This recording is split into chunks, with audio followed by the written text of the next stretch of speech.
Are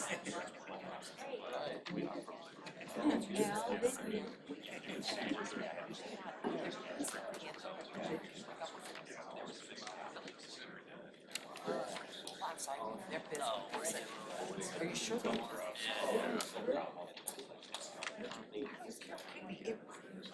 Nobody called me.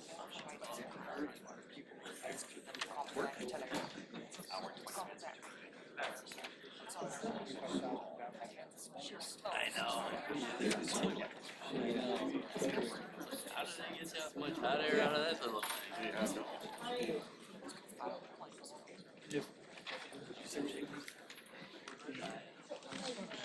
Ready to go, David? Kenji? Terrific. Good evening. It's my pleasure to welcome you to the Oshtemo Township regular board meeting of November 10th, and I will now call this meeting to order, and I invite you to join me in the Pledge of Allegiance.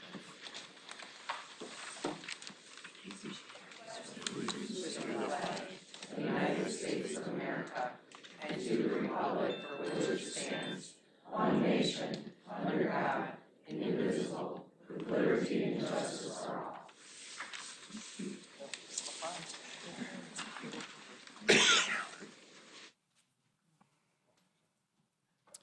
Thank you. Next, we'll move to item number 3, which is remote location identification for remote attendance when permitted by statute.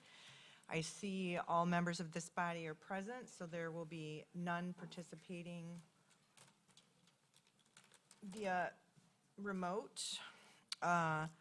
This takes us to item number 4, which is a township mission, vision, and core value, and I invite a member of this body to share a core value. I'll go ahead and do that. One of our core values is to difficult questions are not marginalized. Thank you, Trustee Sikora.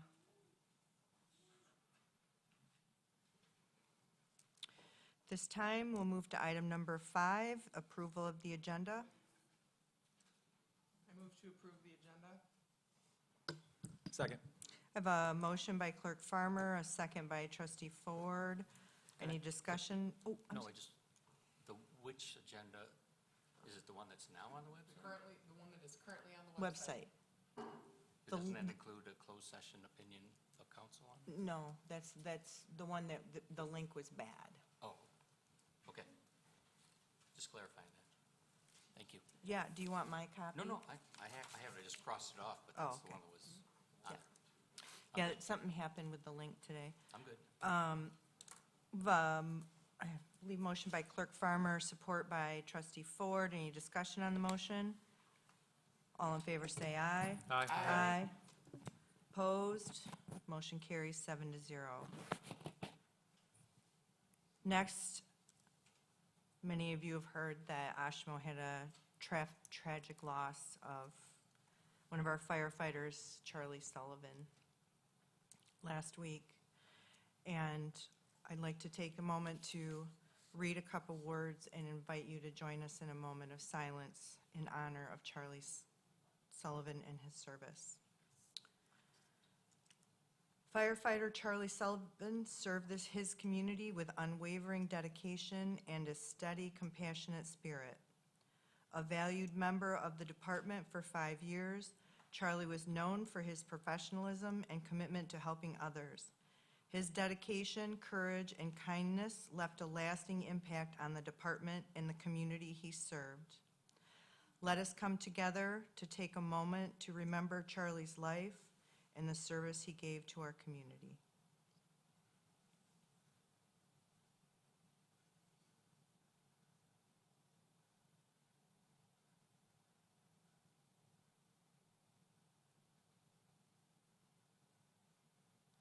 Thank you.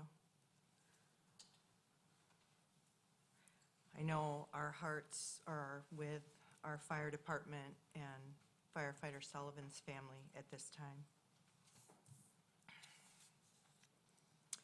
Next, we'll move to item number 7, which is public official and community partner updates.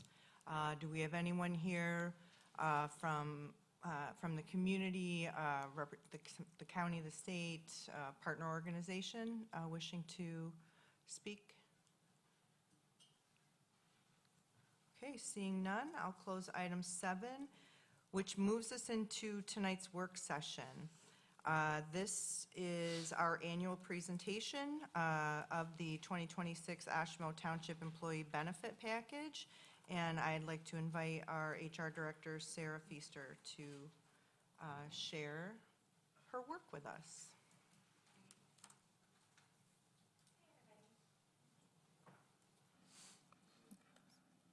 Oops.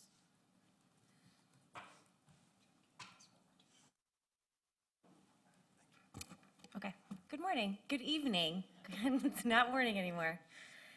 All right, so for tonight, I do have the 2026 Employee Benefit Package for your consideration. As a reminder, my role as the HR Director here is to evaluate our current package, gather feedback from staff, what's working, what could be improved, and put together a big picture package for all of you to consider. I'd like to walk through this memo that I wrote and go line by line through the benefits that we currently offer and call out changes.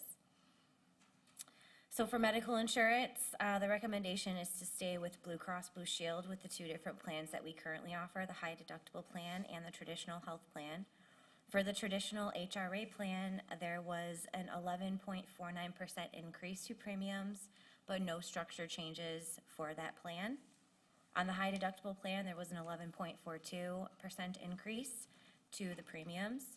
The deductible on that plan is increasing $100 for single coverage and $300 for family coverage, and that is an IRS regulation.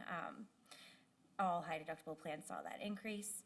And then the out-of-pocket is increasing proportionately. As a reminder, the deductible and the out-of-pocket limit for the high deductible health plan are aligned. So that means once you hit your deductible on that high deductible plan, you've also reached your out-of-pocket limit. For those who opt out of medical insurance, the in lieu of insurance credit, I am recommending that we increase that to $13.70 annual. We do award that benefit on a biweekly paycheck basis, so that would increase slightly for the biweekly check as well. I base this number on the average cost of medical insurance increases in the state of Michigan, which was 16.8. So calling your attention to the previous bullet points for the high deductible and the traditional health plan, we did not see the average increase, which was great news to hear. So I'm recommending that we align the in lieu of insurance credit to match that average increase for the state of Michigan. And then the Medicare reimbursement, no changes to that. The township does reimburse 80% of the Medicare costs for employees and spouses over the age of 65. For the health savings account for the employees that are enrolled in the high deductible plan, I am requesting board approval to fund the HSA's 50% of the deductible, which is proportionate to the 2025 funding. That would increase slightly due to the increased deductible. For the health reimbursement arrangement, again, that's for the employees enrolled in the traditional plan. There's no structure changes for that, and the HRA will still reimburse the amount that it did in 2025. Dental insurance, no structure changes to the plan. However, there was a 2.9% increase to premiums. Vision insurance, a 2.89% increase with no structure changes. No increase and no structure changes to the short and long-term disability. We are rate locked in that for the next 2 years. Employer-sponsored life insurance and accidental death and dismemberment, no increase and no structure changes, also locked into that for 2026. For the long-term care insurance, I am recommending that we sunset that plan, and the reason for that is Unum, who we use for the long-term care, is discontinuing new enrollments for staff. So anyone hired after February of next year will not be eligible for the long-term care insurance. And then additionally, there was a significant increase to premiums for current employees enrolled in it, 25%. Sarah, just a quick question, sorry to stop you. The short and long-term disability insurance, is that something we just provide, or is that an optional pay, like you pay for it? Great question. So the short and long-term disability is employer paid, so there's no responsibility on the employees to pay those premium costs. That explains the no increase. Yeah. Thank you. Okay. Dependent care flexible spending account, that was a new benefit that we had for 2025. It was extremely well received by staff. I received a lot of great feedback on that, and it was highly utilized. So requesting funding, again, of up to $5,000 per eligible employee, which is on a reimbursement basis through Kushner. Workers' compensation, still with accident fund, the increase is unknown pending the annual claim audit, but there was no structure changes for that. The supplemental insurance for our firefighters, VFIS, unknown amount of increase and no structure changes. If it is anything like previous year's increases, it will be minimal. The retiree healthcare savings plan, we give the employees $3,600 annually, broken down by each paycheck, which is about $138 per pay period. No increases, no changes to that. We did just increase the 401A, 457B Greenleaf Trust retirement account last year to a 4% employer match plus an up to, or a 4% employer contribution plus up to a 6% employer match if they contribute. So not recommending any changes to that. And then staying with Pine Rest for our EAP. Employee paid benefits, no changes to those. So still gonna offer the medical flexible spending and the limited purpose flexible spending accounts.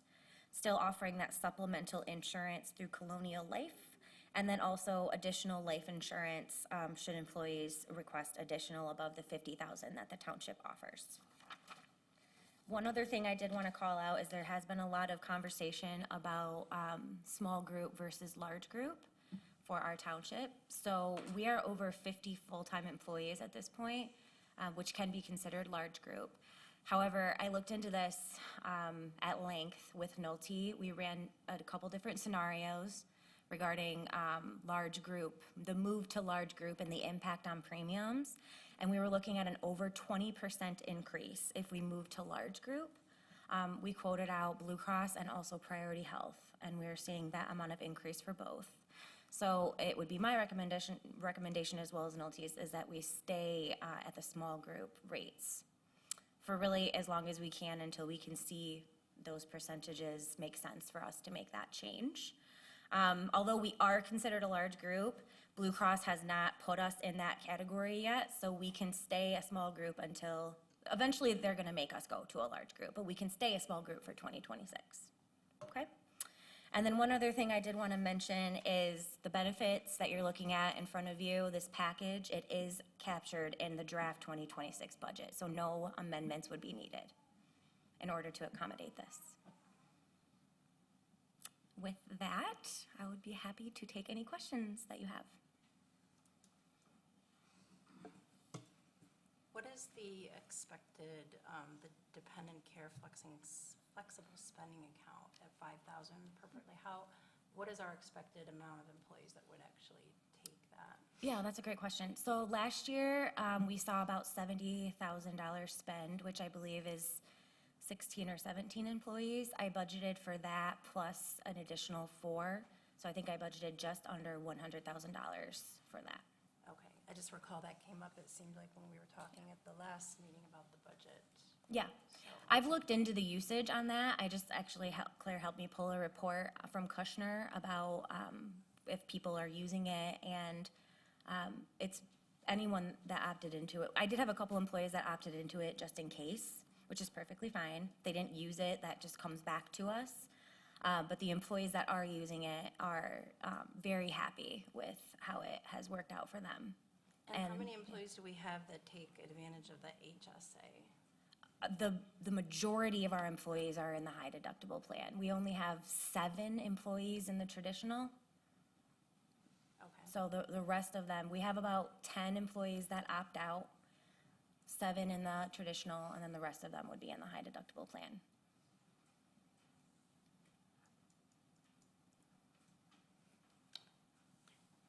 You're good? I have some questions, but I wanted to, I have one too. oh yeah, go ahead. So the in lieu of medical insurance, right now we pay, you said about 10 people, Yeah. $1,300 each not to take our insurance benefits. that seems to be something that I don't see in the civilian world very often anymore. And so I question, or I'm asking if you could help me explain why we have that, and if, when we put that in place, if it actually changed the number of individuals who opted in or opted out of our health insurance benefits. It is a fairly common benefit that a lot of employers offer. I saw a survey that was done for municipalities in Michigan. Almost all of them do offer some sort of in lieu of insurance credit. The reason for those credits is to control cost. So if you have a spouse that has insurance eligible to them, it saves the township and ultimately the staff, if they're basing our premiums on usage, kind of saves everybody money if you're offering some kind of credit to opt out of insurance rather than have dual coverage. I did look at, like I said, our other local municipalities, and what we're currently offering with this increase is closely aligned with what they're offering. I worked with Nolte on this too, and they agreed that it was a pretty average credit that employees would receive. The families that elect the in lieu of medical insurance, do they have to prove that they have medical insurance from another That source? was my next question. We currently don't require that, but yes, we're gonna begin requiring that employees have medical insurance. Although medical insurance is no longer required to have in Michigan, it's still highly encouraged that people have it. So I don't wanna see employees opt out for no coverage. So I would like to have an opportunity to have a conversation with them about that. So yes, I will be requesting that they provide proof of other insurance. Can it be a requirement? Because I don't want, health insurance is very expensive, and right now, financial times are very difficult for people. I don't want them to think that that $13.70 is just cash to not have insurance. Insurance is that important. I'm a physician, and I know the situations people get in, but I don't want to inadvertently incentivize somebody not having insurance. Right. Yes, it will be required starting in 2026 for employees to provide proof of insurance to opt out. The other question is if, and help me if I'm wrong here, if a family, two people are working and there are insurance policies offered by both employers, wouldn't the family elect to choose on their own that which was either the most cost-effective or the best for their individual situations? And if so, why would we incentivize that and let them just select between their options? I'm not sure I understand the question. So if, let's say, I'm married and my partner has insurance, I have insurance, and we choose which family plan we want. That seems like a normal selection. You would pick the one that's most cost-effective, that provided you the most benefits to fit your family's needs. I'm still not sure that adding the $13.70 really changes that.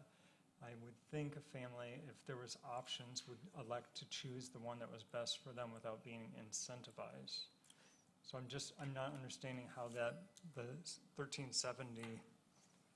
I think you're asking her a board decision though, Yeah, right? and Like, why would we do that? I think Well, I'm just trying to I've been in that understand. personal position since forever, where every year, my husband and I evaluate between the two policies. Our HR director, we sent our other policy to Sarah to do a side-by-side comparison. I do think you have to allow people to, I don't think you should assume that people choose the least amount. For us, it's the type of coverage that's offered. And I also think that offering the opt-out credit is in some way a parity with regard to staff that don't take the township health insurance. I think, yeah, I know what you're saying too, because I did the same thing too when I was married. And it's actually, I find it's very difficult comparing to health plans is extremely, at least for me, I guess. I don't have a master's degree, so I really could use some help figuring it out. But I do think that the incentive would come in there where you're kind of going, well, it's 6 to 1, half dozen the other, but Township offers an opt-out for 1370, so that's where I would see the incentive to come in to go, okay, you know what, let's stick with your insurance, honey, and then we'll take the opt-out. Thanks, Sherry. Thank you. I have a question or a comment around the long-term care, because I was kind of surprised to see this recommended change. And I know you and I have already talked about this, but I want to talk about it out loud. I understand that Unum is no longer willing to enroll new employees after February 1st. And I also understand that we can't offer an insurance that isn't for everyone, correct? Well, not that we can't offer an insurance that's for everyone. We could. It's just disproportionate to the, amount of staff that can utilize that. And furthermore, Unum is the least utilized plan in our package. There's never been a claim for long-term care since I've been here in 5 years. So we could continue to offer it. It just, we can't enroll any of our new employees in that plan. So here's, when I saw that, my thought process was, that long, and this is really where I feel like insurance is, life insurance, umbrella insurance, these kinds of things are really there for catastrophes. And so with long-term care, I think about, somebody in our maintenance department that gets significantly injured and takes a very long time. So in order to receive long-term coverage, they have to be able to return to work eventually, right? Within 3 years? They have to remain an employee to continue to receive the benefit. They have to remain an Yes. employee. But if someone is injured for quite a long time, and I just see this as the Band-Aid that would keep that family above water while somebody that had a long-term disability was recovering. And are there any other companies that offer this type of coverage that, we could make a change from Unum? So I want to explain maybe what long-term care coverage is, just so everyone is aware of that. So we have our long-term, short and long-term disability, which covers employees for short-term disability for 3 months while they're out of work on a disability, not work-related, that's workers' comp. And then long-term disability is if they go beyond that and we have to terminate their employment and refill the position, then they're covered under long-term disability. What long-term care covers is rehabilitative services for up to 3 years while you remain an employee. So rehabilitative services for an injury or an illness, or facility benefits if you have to go into an assisted living facility. So that's what long-term care insurance covers. We also have our supplemental plans through Colonial Life that offers coverages for things like hospitalization, illnesses and stuff like that. So you have to remain an employee in order to receive that long-term care insurance. I have had employees that have retired and ported the long-term care insurance to pay out of pocket for that, because that's an employer benefit right now. But to answer your question, Sherry, long-term and short-term disability too can help bridge that gap for staff that have to remain out of work for a disability or an illness. So we're retaining the long-term disability. This long-term care is for the rehabilitative services associated with recovering from that accident or illness. And the second part of your question, do other companies offer it? I did speak with Nolte about this as well. This is not a very highly offered benefit anymore. A lot of insurance companies are not offering long-term care policies. I did not look to see other companies that are still offering it and doing a cost comparison. I could certainly do that. But with my work through Nolte, I don't think that this is a very offered plan anymore. Is the cost associated with this borne by the employee or by us? We pay this. The employer is responsible for the long-term care. Mhm. So we would pay 100% of any cost of that plan? We pay the 100% of the premiums, correct?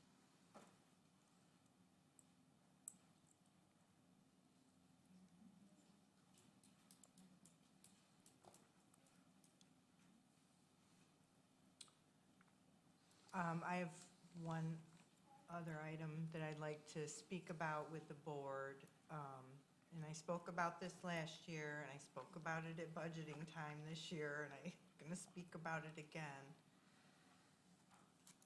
I don't feel the dependent care flexible spending is fair to all employees in the township. And we had a long discussion about that benefit last year. We ended up with a split vote on adding that, but I still believe that the money that would be budgeted for those that would be eligible for dependent care flexible spending could be added to towards the payments of other benefits. For example, are we still, reducing the amount of the percentage that staff pay towards their health care there. One other thing I talked with Sarah about is there seems to be a trend, because dental care is so expensive, that dental insurance, they're offering where instead of the annual, kind of what's been standard since I've been had health insurance is $1,000 a year per enrollee on the plan. Some folks or some organizations are moving and raising that cap to $2,000. I mean, because one crown is $1,000, and that uses up your benefit. So those are just that's my thought about the dependent care flexible spending. And I know the varying, but I do, and it has high use, and that would make sense. Can you describe who's eligible? So for example, is it only dependent care for people under the age of 17? Like when people enroll, do you have any enrollees that are outside of daycare expenses, summer, that kind of thing? What kinds of things For are? like adult dependents? Yes, it also covers dependent care for adult aging parents or anyone that is dependent on you, their care as well. So it's been very associated with daycare expenses, but it's dependent care. So They have to have a tax ID number, right? You can't just say Mary Jane down the street is watching my dependent, right? Do they not have to have a tax ID number? There's- Whoever is the caregiver? yes, the IRS has guidelines on what is considered a reimbursable expense under the dependent care. You have to be the primary caregiver for the person that you're making the claims on. In last year's packet, there was a 10-page document in there about all the different situations that this would qualify under. So it's not just for dependents under the age of 17. It's for all employees are technically eligible for it. It's just only some employees have situations in which they can utilize it. Yeah, and I only bring that up because I know for a fact, I tried to use it when my kids were younger, and they were at that stage where they could stay home alone, but I didn't want them to be home alone all day. So I would hire a teenager in the neighborhood to stay with them for 4, 6, 8 hours, and I could not have that reimbursed. Yeah, it has to be a licensed Yeah. caregiver, yep. I also think that we went through the process of the payroll adjustments and bringing people more in line with the Siegel Market Survey. This benefit made a little more sense to me when we really began to understand that we were way out of line with regard to compensation. I think we've adjusted for that, and I feel like this is an inequitable benefit. I mean, not all of us are raising children anymore. But, and- I can understand that narrow view, but it's a very narrow view because most people have either parents or children. And yes, there are a few who have lost their parents and have no kids, but and I think you understand this, but when a parent needs help and you have to work, many times you end up sacrificing your ability to work to provide that care for that parent. And the same is true for kids. And I think we overlook the fact that parents, in this day and age, a lot of families don't have 10 kids. A lot of families, they have one child, and that child, as the parents get older, are responsible for that person's care. So I think it's very narrow to just keep focusing on child care. Because my I think father most lives with me, people Michael. have some degree of parent or children. My father lives with me, so, and although I'm not, we're not to the point where we're providing sort of full-time daily life skill care yet,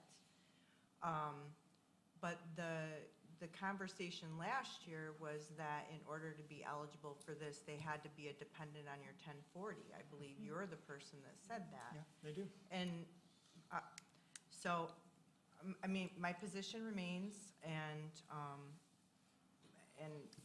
we can, I think we're not going to take action on this until later, and we can continue discussion, but,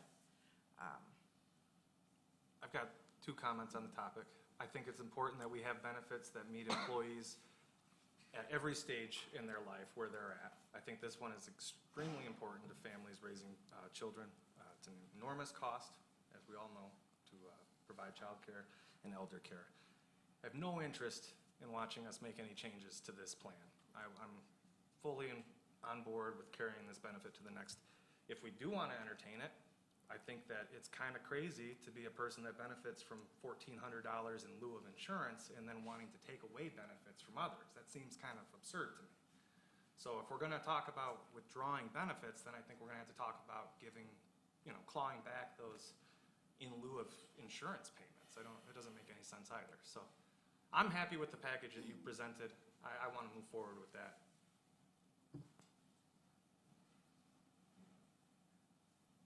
is there any other questions for Sarah on this right now? We went through this faster than we have ever before, so. All right, Okay, thank you, Sarah. thank you so much. I appreciate that. Wow, yeah, we've never gotten through this in such a quick time.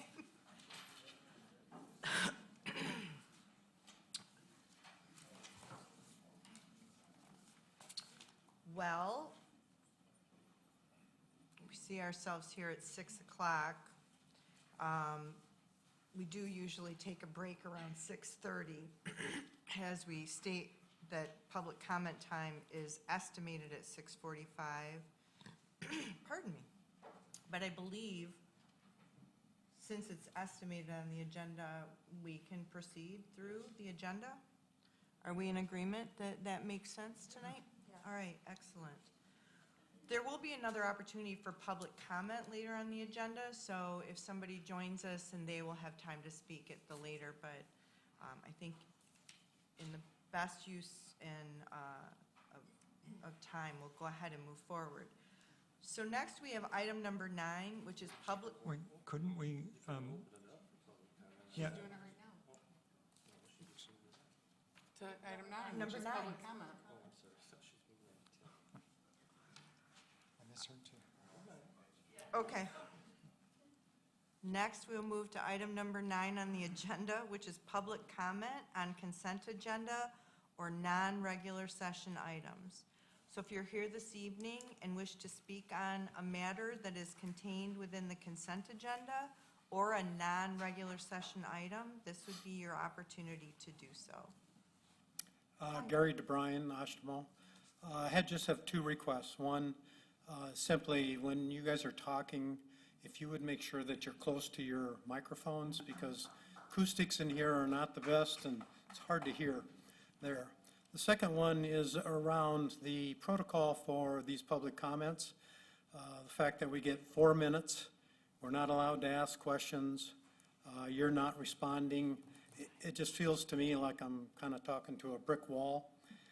My wife and I had an opportunity to go to the Planning Commission meeting in Antwerp Township, and we actually asked questions and they answered them, and they asked questions and we answered them, and they didn't have any timing. It was when you're done, you're done. So I would just ask you to think about that. That's much better communications than what it is one way, this way. So that's it.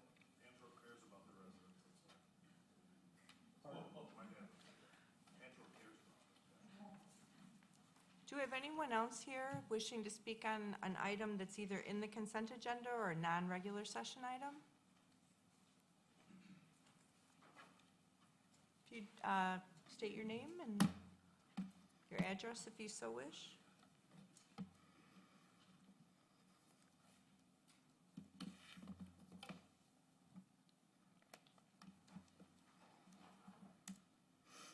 It'll just be a moment, unless John's here to help with tech support tonight.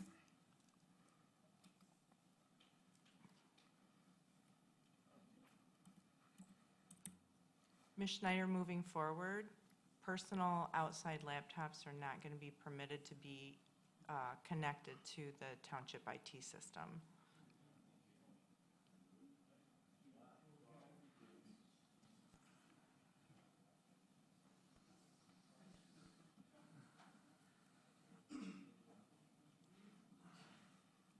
I think I'm all set. Thank you, John. I appreciate that. Good evening. My name is Katie Schneider, and I'm a resident of Oshtemo Township. I'm also a farmer, and my day job is an executive at a computer technology company for the last 17 years. The digital presentation policy that was posted on the website less than 4 hours before this meeting denies the public any meaningful opportunity to review or respond or attend this meeting to speak on it. As of 1:47 p.m., the previous version on the website did not include this policy. We can pretend the link didn't work, but the agenda says revised 11/10 of 2025. Even a minimum Open Meetings Act 18 hours would have happened at 6 p.m. today. What is that, just 5 minutes ago? Also, the Michigan Public Meetings Act guarantees that a person shall be permitted to address a meeting of the public body under reasonable rules. There is no law or policy in Michigan that allows a township to require residents to submit comments or materials in advance. None. The proposed rule that residents must email materials 24 hours before the meeting lacks statute to be applied and is both legally unsupported and practically impossible to follow, especially when this agenda itself was added only 4 hours ago. You can't adopt a rule that requires 24-hour submission unless you also commit to posting your meeting agenda and keeping it at least 48 hours in advance. Otherwise, the rule becomes impossible standard designed to restrict participation. It's not reasonable, and it's not transparent, it does not meet your core values, and it's not consistent with the Open Meetings Act's purpose of public access and accountability. The justification given for this policy, IT security, also doesn't hold up and shows just how little research our township puts into their ordinances for their HOA. An HDMI cable is used to connect laptops for a presentation, as I just did. An HDMI cable cannot transfer malware. HDMI does not transmit data. It transmits video and audio signals, just like a Blu-ray player does to your TV. There is no way for an HDMI cable to transmit malware or viruses to the township's television. Also note, this ordinance is only for public comment, not presentations by developers or officials. If the township is concerned about flash drives, their full-time IT person, John Gibson, can install antivirus and anti-malware software on the township computers to protect against such threats. While modern scanning software will automatically scan any file or external device connected to and used on a flash drive. We anxiously wait to hear John Gibson, IT Director of Oshtemo Township, discuss this in detail for residents shortly on the agenda item. He is required by his job description to be here, and he also just assisted me. Thank you, John. This is not a cybersecurity issue, it's a public access issue. I respectfully request that this policy be tabled immediately and returned for legal review under Open Meetings Act and constitutional standards. Transparency and participation are not security risks.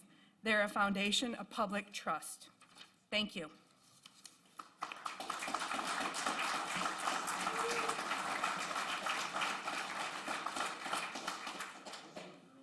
Our IT director actually is not with us at this meeting. We have our operations coordinator here with us, Mr. Cobb. That's who assisted you. Well, thank you for having him here. Is there anyone else here wishing to speak on an item either in the consent agenda or is not a member or is not a part of the regular session? If you could please state your name. Good evening, I'm Ken Schneider. First of all, I'd like to thank all of our veterans since it's around Veterans Day and we moved this meeting to in honor of them so that we don't have to be here on Veterans Day tomorrow. One thing I want to, I'm curious on, and I know you won't answer my question on this, but there was increases in premiums noted by the HR director for the township on insurance. But I've seen no discussion on what the increase was to individual employee paychecks. So is that premium being passed on to individual employees, that increase, or is the township covering 100% of our employee premiums? One other option that could be explored, some organizations require this. If your spouse has insurance, your spouse is required to take their insurance from their employer. That's also another option that could save the township money. And then I'll also comment on the digital presentation policy. I have a master's degree from Ferris State University. I have a bachelor's in computer information systems and a master's in business administration. I'm a member of the FBI-sponsored CISA InfraGuard group. I'm also a member of ZUSEC, Grand Rapids ISSA, yearly attendee at GERCON. All these things are information security related. My day job, I am a director for a technology company with 20 locations, over 500 devices that we protect. HDMI cables, yeah, it's not an issue. Flash drives, that stuff can be addressed. I'm going to guess that this is a Oshtemo Township laptop here because it has a padlock on it. Jody mentioned to my wife that she couldn't use this laptop. Great, we don't want to use your laptop. We just want to use your TV. And if we can't use the TV, I'll go out and buy a cart, and I'll mount a TV to it and unload it out of my truck for every meeting.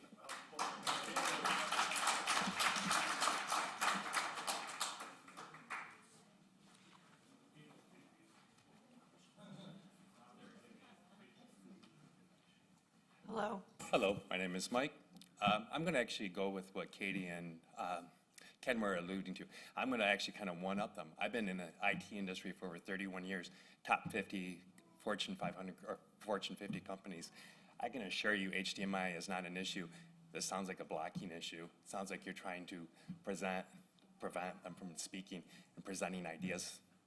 You talk about transparency. It just seems like every time we turn around, you find new ways to stop your listening to your community.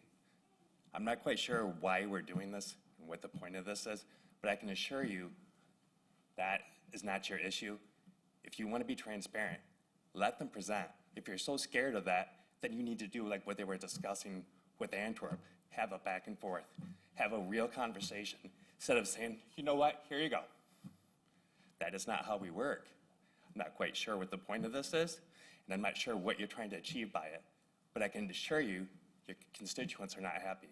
If you're not catching what we're doing and following through what we're seeing, I assure you, you got people that do know what they're doing and watching their back, and we're going to pay close attention as a community, and we will.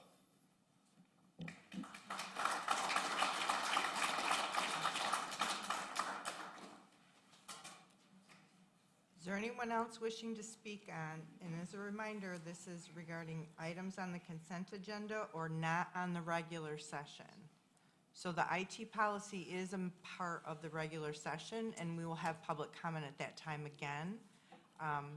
Hello, welcome, if you'd like. You can finish. I didn't want to interrupt you. Oh, no, it's okay. Go ahead, just if you want to introduce yourself. My name is Ann Hicks, and I just, for the board, I think that we could have the level of frustration taken away from us if we felt like you guys recognize that we all work together. That is our ultimate goal, is for us all to work together. I think I speak for everyone. We feel like we are going up against you, that you guys are almost like you're the puppet master and you're going to do what you want, but that is not your role. Your role is to listen to us and to do what everybody is best for our community that we pay taxes on.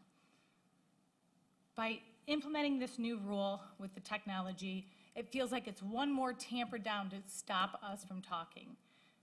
That's unfair, and I want that to be considered.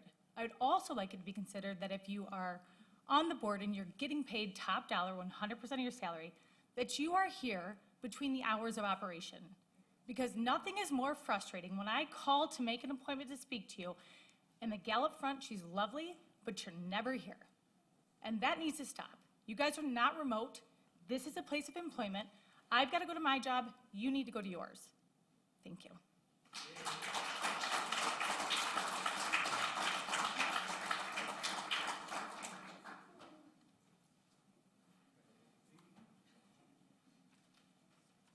Hello. Want to introduce yourself to the... Andrea Lundgren, Oshtemo Township resident. First, I'd like to offer my condolences to the chief and the fire department and Mr. Sullivan's family. My first question, and I know you don't answer the questions, on the planning commission, the chairman announced last month that he's taken another position on a board, so that's going to limit his time on the plan commission, so he'll only be able to attend half the meetings. He agreed that after December, he's going to step down from his chair position, but is he staying on the board? Is that really serving the residents, being on the planning commission, but only attending half the meetings? So I'd like to know, is there a rule? Is there bylaw? Will that allow him to stay on the board? So that topic will be on the agenda for this Thursday's planning commission. Okay. And my next question, the 2026 budget, is that finalized? Are you going to have more meetings to discuss the budget? I had a couple questions about the budget and would like to ask during those sessions if it's been finalized. I'd like to know more about that. Public hearings are November 25th for the budget items. That will finalize the budget. Thank you.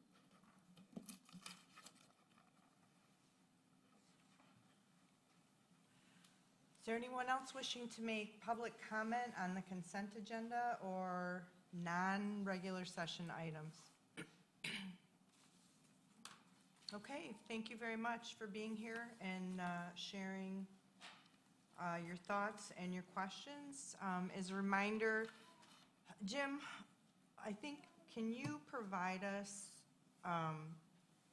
I watch a lot of public meetings and back and forth between the dais and the public during public comment is not common.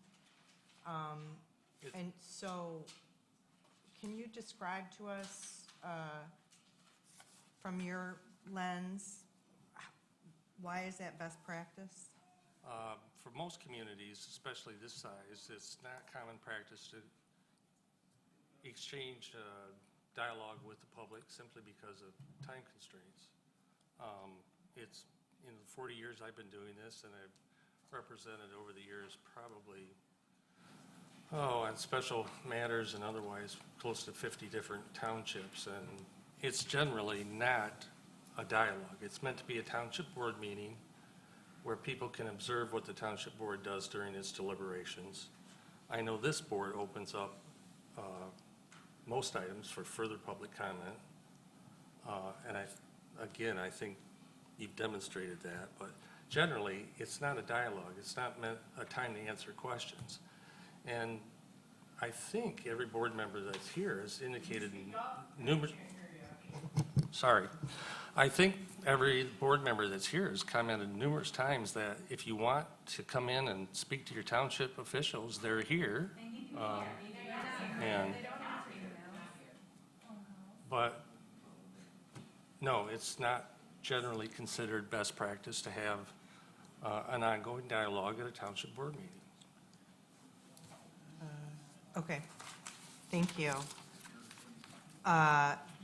We'll have more, there'll be more opportunity for public comment later as we take action. Next, however, we will do item number 10, the consent agenda. And our consent agenda this evening consists of the meeting minutes from the regular meeting of October 28th, 2025, the receipts and disbursements, and the fire department budget amendment correction. Is there anyone on this board wishing to remove any items from the consent agenda? If not, I will accept a motion. I move that we approve the consent agenda. Support. A motion by Clerk Farmer and support by Trustee Sikora. All in favor, say aye. Aye. Opposed? Motion carries 7-0. Next, we have item number 11, which is recommendation and consideration of the Hardship Advisory Council. In your packet, you have a recommendation from our Heart Committee. Anna, will you give us a brief overview of our Heart Committee and the work of that? And Trustee Sikora, I believe, is the chair of that committee. Sure, thank you. The Hardship Advisory Review Committee was created in right around 2020, and the board at that time committed $900,000 from our sewer fund to help support what we call the private side connections for people. So outside of the right-of-way to their home, abandoning their septic system, and getting to utilize the public sewer. So we have met for a few years now. I believe this is our 4th approval that is coming before the board. There's quite a lengthy application process, and we've also had the Heart Committee make some recommendations to improve that throughout our, from the time it was created until now. So we are trying to be very conscious as we work through this process and this program to make those improvements. This year we did have two applications. The first one came to the board about a month ago, and the second one, there was further follow-up information needed. So that was able to be gathered by our Public Works Project Manager and brought forth to the HARC. And they did also approve this application.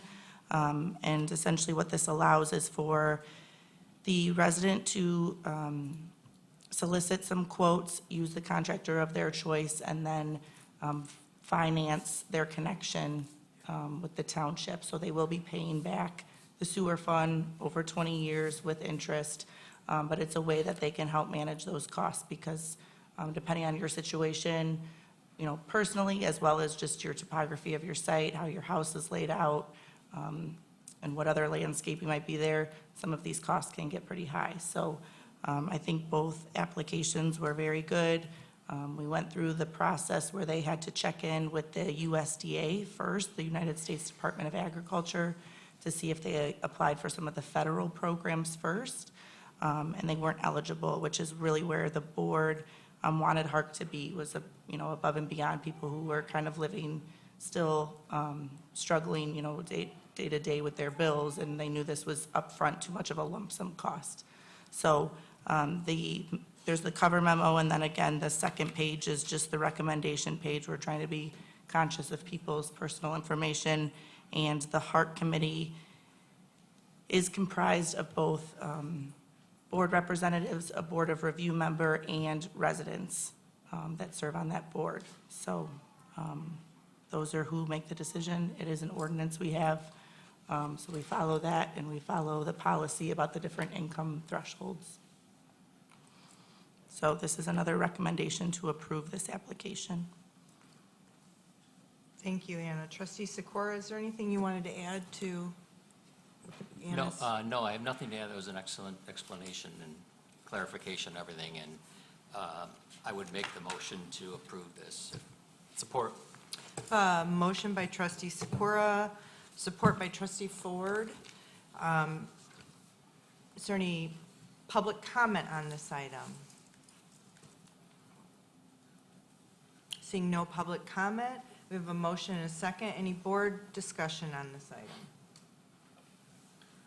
All in favor say aye. Aye. Aye. Opposed? Motion carries 7 to 0.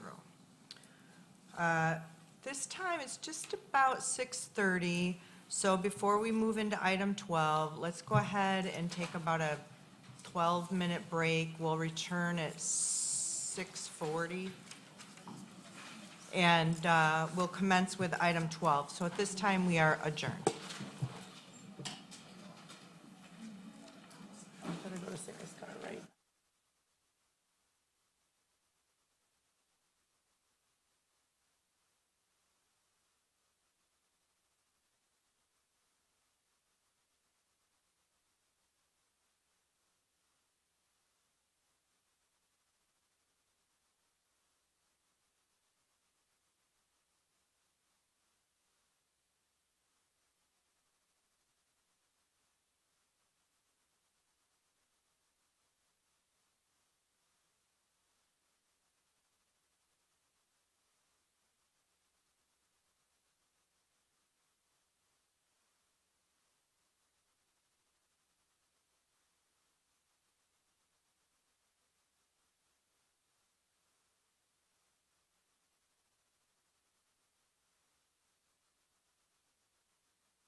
There's not much around there. Railroad tracks. Yeah. And it's gonna brighten. It's gonna go up there. Ask her, I'll check it. She responded to my work. I have no words. It looks like. I'm just saying, that's what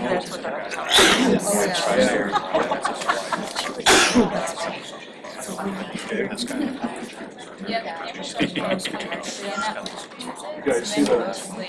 What do they ask for that property next to it? 75. Oh, I know. This is at the time. Look at the one down on the, across the street. It went up 72. They bought it 40 something. Reposted it like 3 weeks later. Yeah, I might put mine up there for 250. Up there on the driveway. 250. Hey, don't you even think about it, all right? That is developed. You made a nice little spot for yourself. Don't ruin it. Don't ruin it. It looks great. For 250 grand. I'll Everything's still there for price. $20 a month. I'll pay it. Hey, you can get it. I'll pay it. Hey, you get Oshtemo service.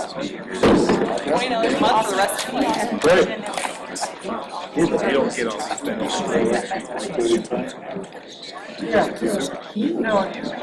all these Yeah, well, I'm watching it because everybody's running out of options.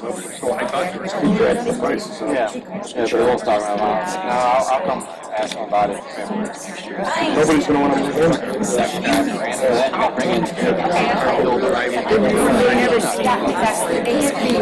I don't.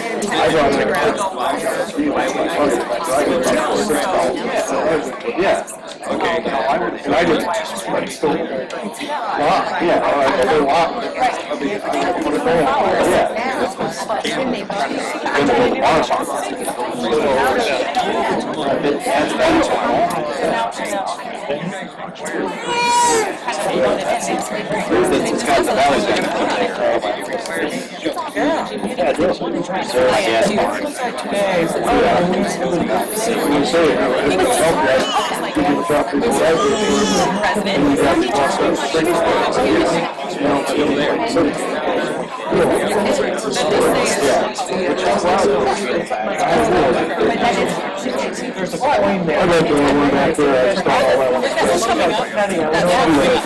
David, one other item before is if you note somebody's online with their hand raised, please give me a shout out and let me know, okay? So I don't miss it. Thanks.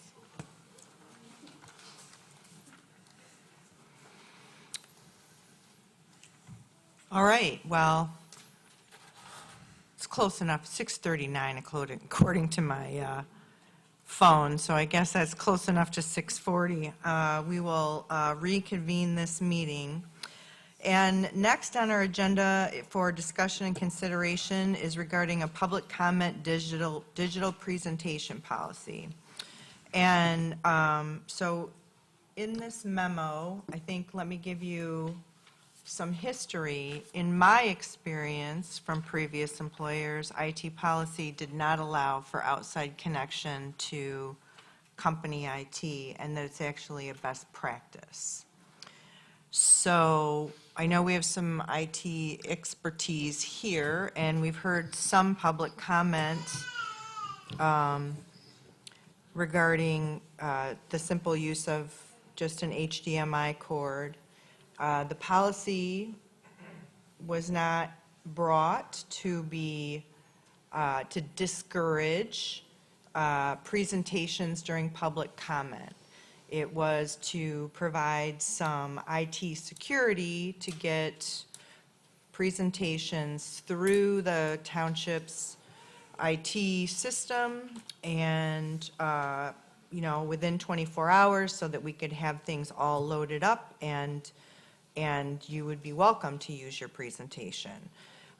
And so with that, I guess I'd like to hear if there's any board questions or thoughts on this topic. Yeah, I have a question. Go ahead. When was this policy written?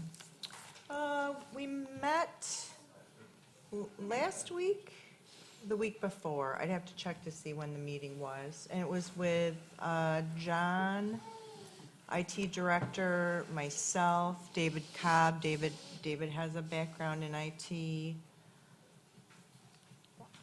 Jim, can you recollect who else was in that meeting with us? I'd have to look at my calendar. I don't recall who else was at the meeting. Sierra, I believe, might have been there. Okay, so why is it the packet I had from last night, because Monday is the busiest day for urgent cares I work at. I worked all day. Why is it when I show up at this meeting, the first thing I heard about this was from the public and perusing this? This was not on the agenda that I reviewed last night. And I think it's wholly inappropriate that I can't vote on this. I didn't review it. I'm not available at 12 o'clock or 1 o'clock when it came through. So trustee Chapman, I actually sent the draft policy to the board on Sunday, as well as an email indicating that we were going to be adding items to the agenda. I still think it is inappropriate that we don't. I'm more than welcome to have a dialogue about it, but I do think that it is legit that you can't just be hooking up a bunch of stuff to the township IT system. But I also think that it is an appreciation for those of us who work full-time jobs. We need more time to be able to review this. Pulling this up and putting this up at the last minute is against transparency for us and our public. I do not support even considering this right now. All right, thank you, trustee Chapman.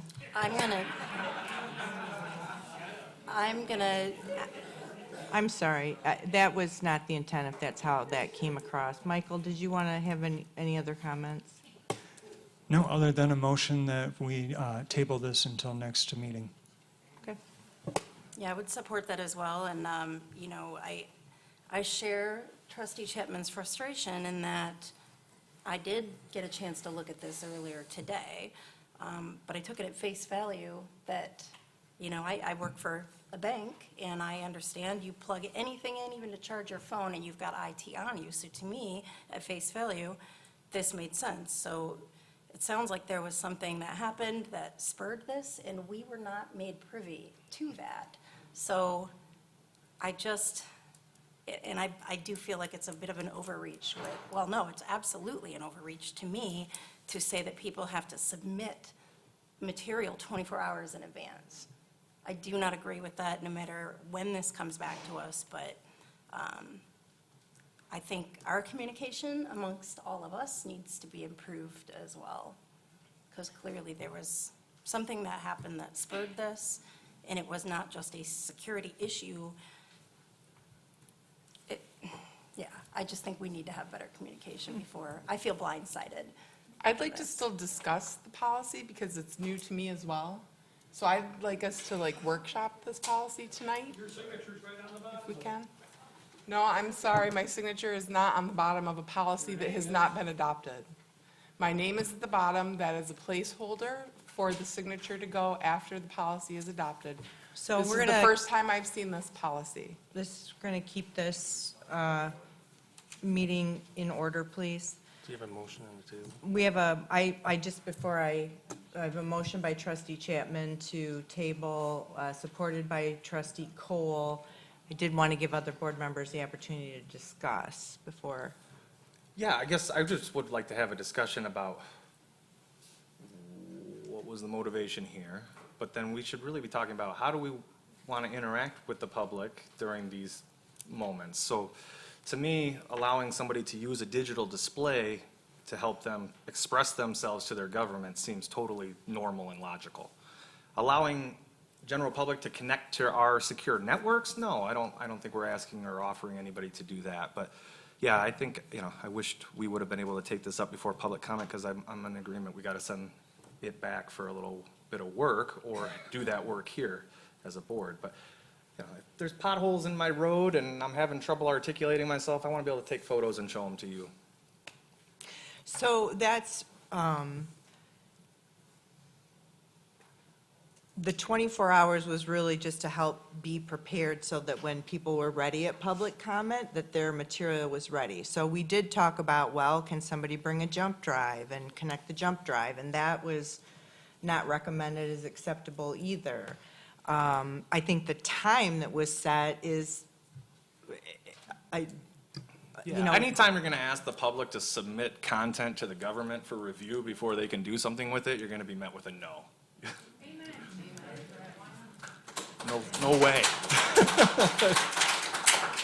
And, sorry, I'm not trying to make friends right now, I'm just like, I just think it's not a great policy, and we should talk about it. I'm looking at Clerk Farmer, I think she said she wanted to workshop it. Do you have an idea? Because to me, there's nothing salvageable here. Well, that was definitive. Well, I just wanted us to read it through and talk it through together. That's really what I was asking for, because, again, it was new to everybody today. I would like to see it focus on bring your own device if you're gonna bring something, a jump drive, a computer of sorts, and perhaps a cable, or we identify which cables are available to connect to a display. And we leave it at that. If we can ask for people to let us know if they have things they'd like to present, we can make sure we're on top of it and ready, but our equipment's here all the time. No, and we we just want to gotta be get good at ready. it. That's the intent, is really to be ready. And it was absolutely not to review or alter anything that was put up. It's really. I can understand the intentions were well, like, nobody was trying to censor anybody, but that's, I mean, the government cannot do that, that the people are going to assume it's censorship. It's not, that's not a good policy. Yeah, 100%. I would absolutely, I think that is very, it screams Big Brother. I mean, Yeah. I don't know how we went from that to that. Right, but you do have to say, now, what happens if somebody steps up and they start showing pornographic material or stuff that's wildly out of step with what we would consider But people can acceptable in a public wildly environment? So outstep what's the recourse in that anyways, case, and Jim? If they put something up, basically, it's on them if they put it out to the public. It wouldn't be our responsibility, or nor would we be liable for it. Okay, We so would be- in that case, we'd just be dealing with a First Amendment situation. They'd have 4 minutes to share anything they want. I'm assuming that we would have some way of pulling the plug if it was porno or Okay, something. that's what I'm but, getting at. yeah. So basically, folks should be entitled to do as they please, to speak to us, and when it crosses a line, we can cut the display, but we can't stop people from saying crazy stuff. So what would you recommend? I mean. I would recommend a policy that advises the public as to what connections are available for them to display during their public comment. And bring their own equipment. Bring your own equipment. We've got an HDMI cable, maybe we have Apple or, I don't know, whatever it might be, cables. We have an HDMI cable over there right now, I think, and maybe a VGA. So, okay, I If you can guess, connect to that, you can display on our display, or bring your own display, bring your own device, I suppose. I think that's where we ought to be with this. Now, we're still got a 4-minute policy. We still ask people to direct to the board, not personal. All those things still fit in, but if they've got supplemental materials, I don't see why we should make them print photos to hand to us or whatever it might be. oh, no, and we do that for them anyway, but, if they wanted. I still, okay, so I want people to be able to show me their PowerPoints, show me their photos, show me their problems so I can solve them. and then. Like, we can solve them, What right? can we do then to make sure that, malware is not getting through, or, In the case of using a HDMI display, cable. we're not dealing with malware. There's just really nothing. That device is not connected to our network, to my knowledge. That TV is, a smart TV, it could be, it is likely not. But So, there's even if nothing- that, you could disconnect from the network and just use Look, HDMI. it I would read go about out. Stuxnet. I'm not gonna say nothing can be done over an HDMI cable. They took down those Iranian centrifuges that were air-gapped, okay? So it can happen. But what we're talking about here, people should be allowed to share photos on a public TV. it's not, it is not about not wanting people to share their material. Okay, then let's That- make that policy. So,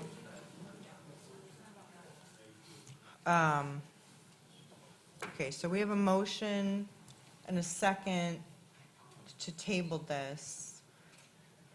Is there any other further board discussion? Is there an incident that occurred that I'm unaware of that prompted this? No, no, there's Okay. no particular one instance, only that it's happening more frequently, and it seemed So we're trying out to of get step something. from, I got get you. something around it. Okay, okay. Thank you.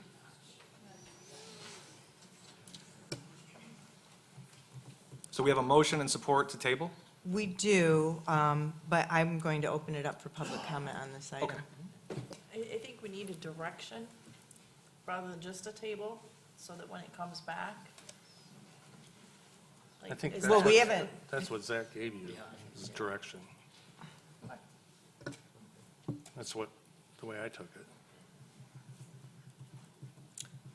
okay, at this time, I'm going to open this item up, number 12, for public comment, and now would be your time. If you wish to speak around concerning item 12, please join us at the podium.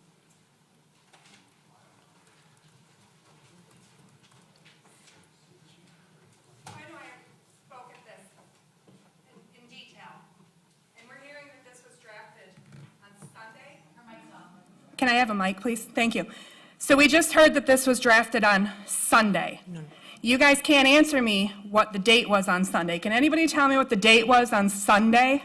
Anyone? Can anyone tell me what the last revised date is on this agenda that was posted 4 hours ago? The 10th.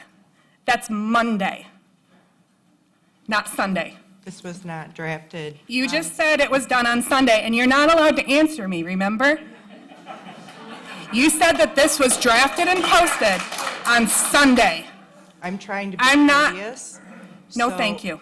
I shared the draft with the board on Sunday. That's not what you just said. You said that it was posted on Sunday. Today is the 10th. That was the 9th. I misspoke. Hello.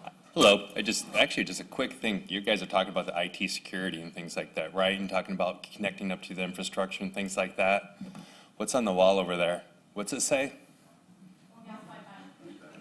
Okay, if you're worried about an HDMI cable, that's connecting up to your network. I know it's protected and I know it's security. I'm not, like I said, I do IT, but if you're actually worried about stuff, that's more of a vulnerability than an HDMI cable. So if you're actually really trying to legit protect your stuff, make sure that stuff's protected and that. Don't be trying to, a cable. There's a couple other technologies you can put in front of there to display your stuff too as well. If you're worried about an HDMI cable, there's other things you can do as well. So just know that there's other options out there besides an HDMI cable. So if people do want to present stuff, allow them to do that. But if you're actually talking about security and things like that, that over there is another vulnerability. Just something to think about.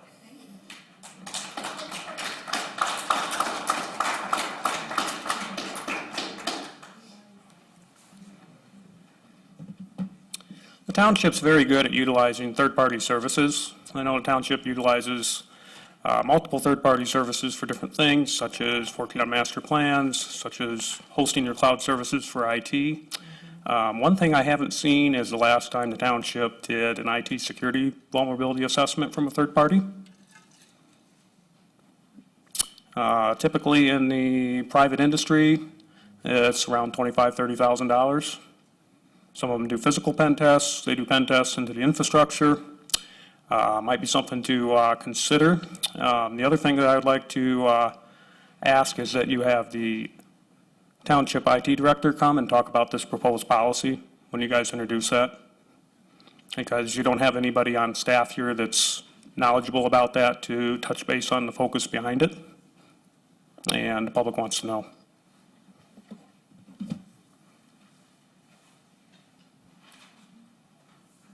Any other members here wishing to speak on this item? Okay, at this time, we'll close public comment on item 12. We have a motion by trustee Chapman, second by trustee Cole, to table this policy for a future informative, future date where we invite the IT director, John, to talk about the reasons why this policy and also give us some other options to look into besides HDMI. So, any discussion on the motion? All in favor say aye. Aye. Aye. Opposed? Motion carries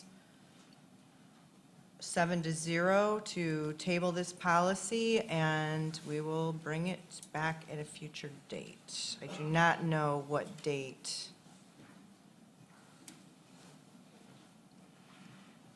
At this time. Okay, next we have item 13. It's the second reading regarding text amendments to the non-motorized facilities sidewalk ordinance. And this item came before us at the last meeting for first reading. It's now before you for second reading. Jim, do you want to add to that? Yes, this proposed change to your ordinance was brought forth because your ordinance enforcement team is having a difficult time getting the sidewalks and unmotorized paths, primarily in our commercial areas, cleared.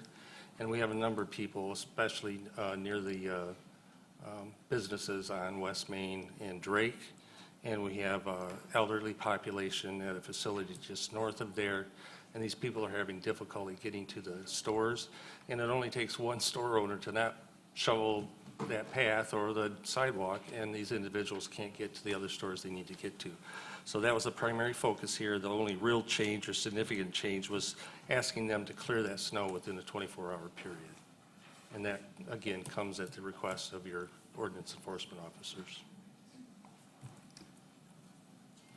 I'm going to support this one tonight, but like I said at the last meeting where we discussed this, I don't think this gives the best value or experience to the actual residents that are affected. So when we're talking about being able to walk on sidewalks, we need that cleared in uniform ways. I can't have every other business coming out at different times throughout the day. That has a terrible experience for the user.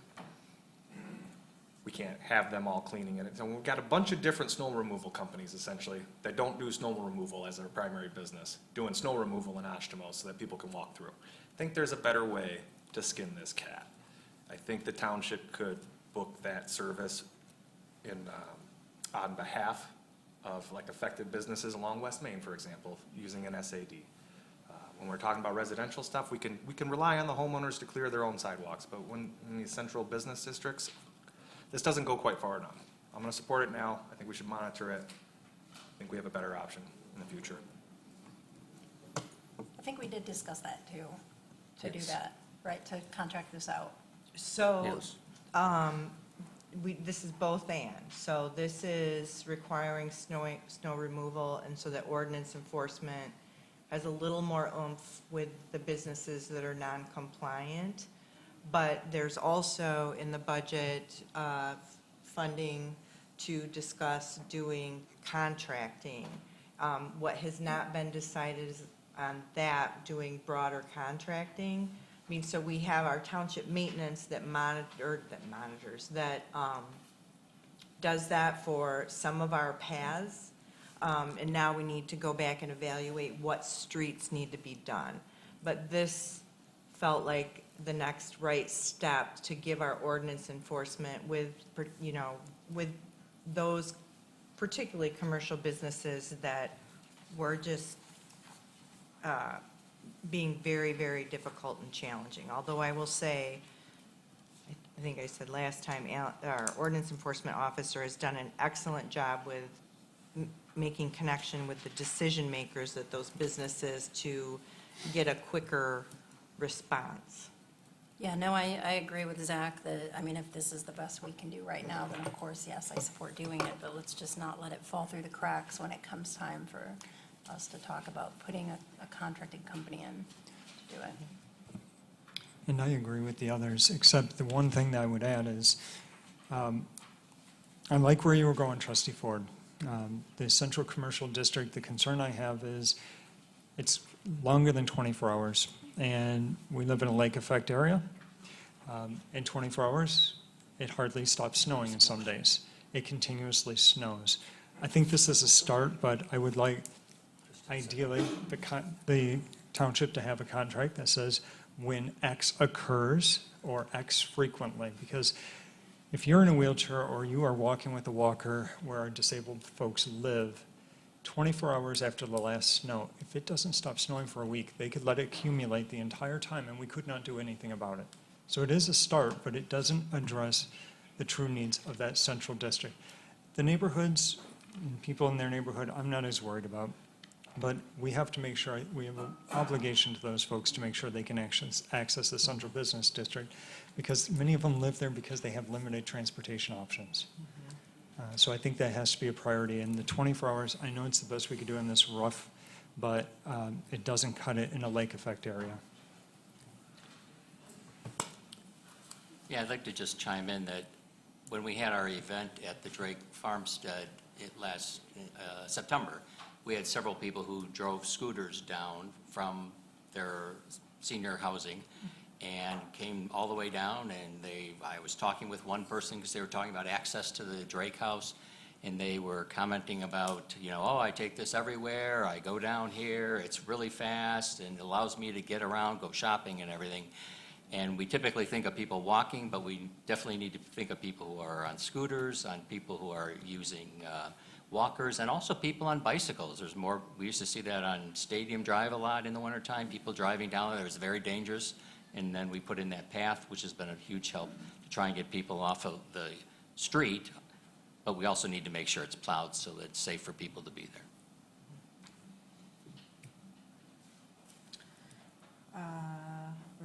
You guys have to remind me of, do we have, I don't think I've heard a motion No, yet. there hasn't been a motion. I'll make a motion to approve the second reading and adoption of the text amendments to the non-motorized facilities sidewalk ordinance, section 294.007, maintenance of sidewalks and non-motorized paths facilities. Support. Motion by trustee Cole, support by trustee Chapman. At this time, I'll open up public comment. Is there anyone wishing to make public comment on this item? If you introduce yourself.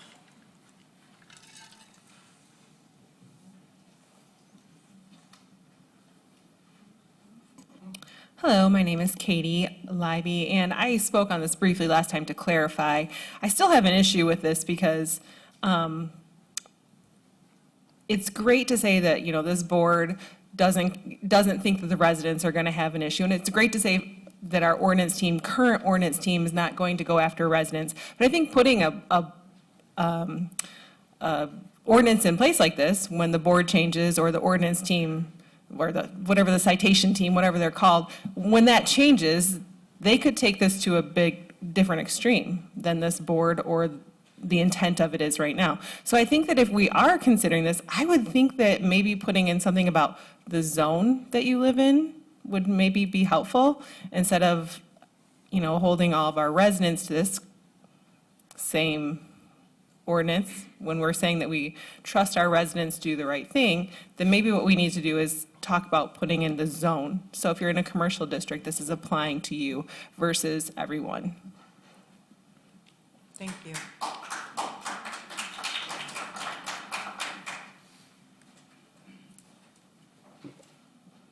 Hello, I'm Brenna Pixley. I'm new to Oshtemo Township. I teach foraging for a living, and not just snow removal, but walnuts are a real problem too, because a scooter or anybody in a chair, anything would have a serious problem getting around walnuts. And I keep an eye on them because I pick them. So, and there's a lot in Oshtemo, so that can be a problem as well. Thank you.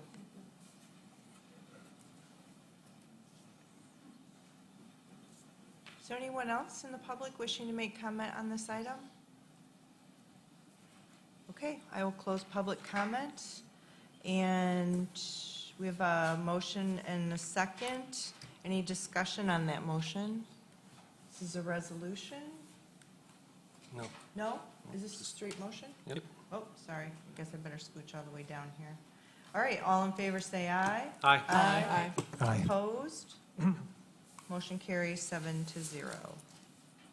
Next, we have the opportunity to continue board discussion and questions. We have Sarah, our HR director here, regarding our 2026 Oshtemo Township Employee Benefit Package. So with this, I will open item 14. Is there any board discussion on what's been presented to you?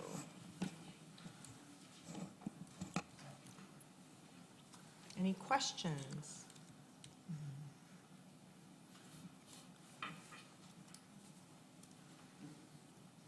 Is anyone ready to make a motion? Yeah, I move to approve the 2026 employee benefit package as presented. Support.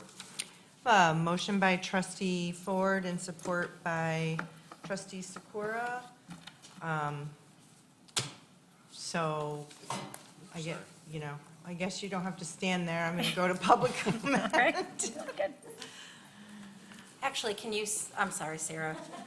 I just want to address, there was a question that was put up earlier. And if you could just clarify that. Yes. The increase in premiums are premiums that the employee is paying. Yes, and allow me to try to recall the question. The township pays 80% of premiums, and the employees are responsible for 20%. So both of those premiums would have increased proportionately. Not both, but if, the sum is 100%, the employees have 20, township 80, both of them would have increased by that 11%. Thanks, Sarah, for clarifying that. Thanks, Kristen. Okay, at this time, I'll open item number 14 up for public comment. Is there anyone wishing to make public comment on item 14, the 2026 Oshtemo Township Employee Benefit Package? Do we have any hands raised, David? No? Okay. Gotta remember to flip back to that screen. All right, we have a motion and a second. All in favor say aye. Aye. Opposed? Motion carries 7-0. Next, we'll move to item number 15, which is discussion and consideration of first reading of a moratorium concerning battery energy storage system. In the packet that went out last Friday was the communication that was received from New Edge regarding the battery energy storage system. And included that because I know you were all very anxious to get information regarding this potential project. And I wanted to make sure that you all were aware that we're going to work through some conversation with the board. And I had a discussion with certainly our internal township attorney, some other residents, particularly who are very involved in the ITC project, trying to garner some historical perspective regarding that project and what was happening at the township at that time. It was brought to the board's attention at the last meeting that Comstock had placed a moratorium. There was a gentleman here that brought that to our awareness. But Comstock had already done an ordinance, and so their moratorium was put in place when there was an ordinance already done regarding battery energy systems. And I really desired to do the best job and deliver the most clear information and whatever questions you all have. And I want the board to participate in that work, and I felt as if we were pivoting, trying to play catch-up.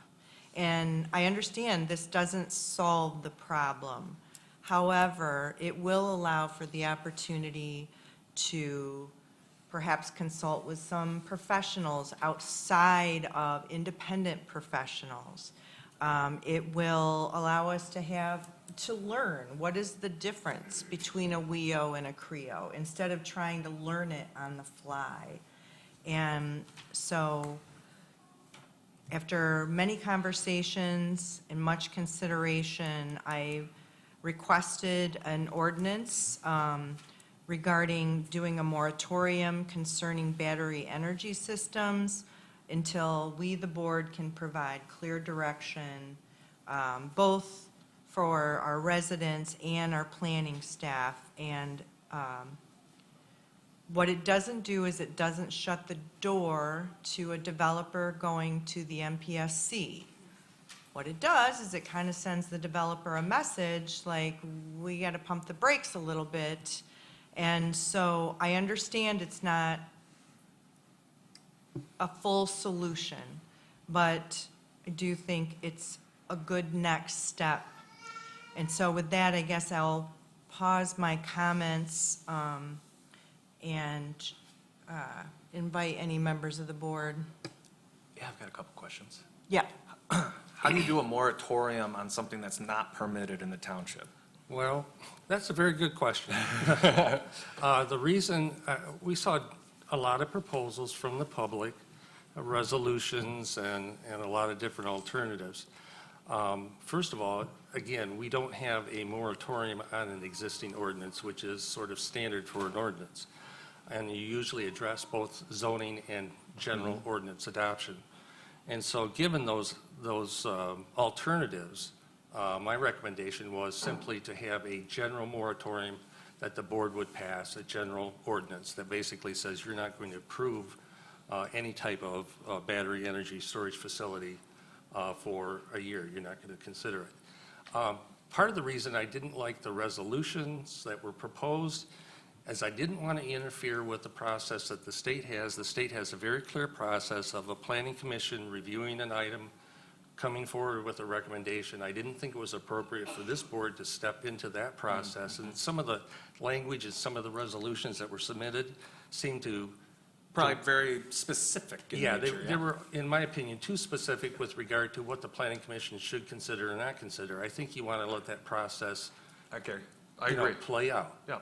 But at the same time, when I was asked, well, what message can you send to the group that wants to propose a BESS system in our community, I said, well, probably the most effective thing would be a township board ordinance saying we are not going to approve any of these and put a moratorium in place for a year.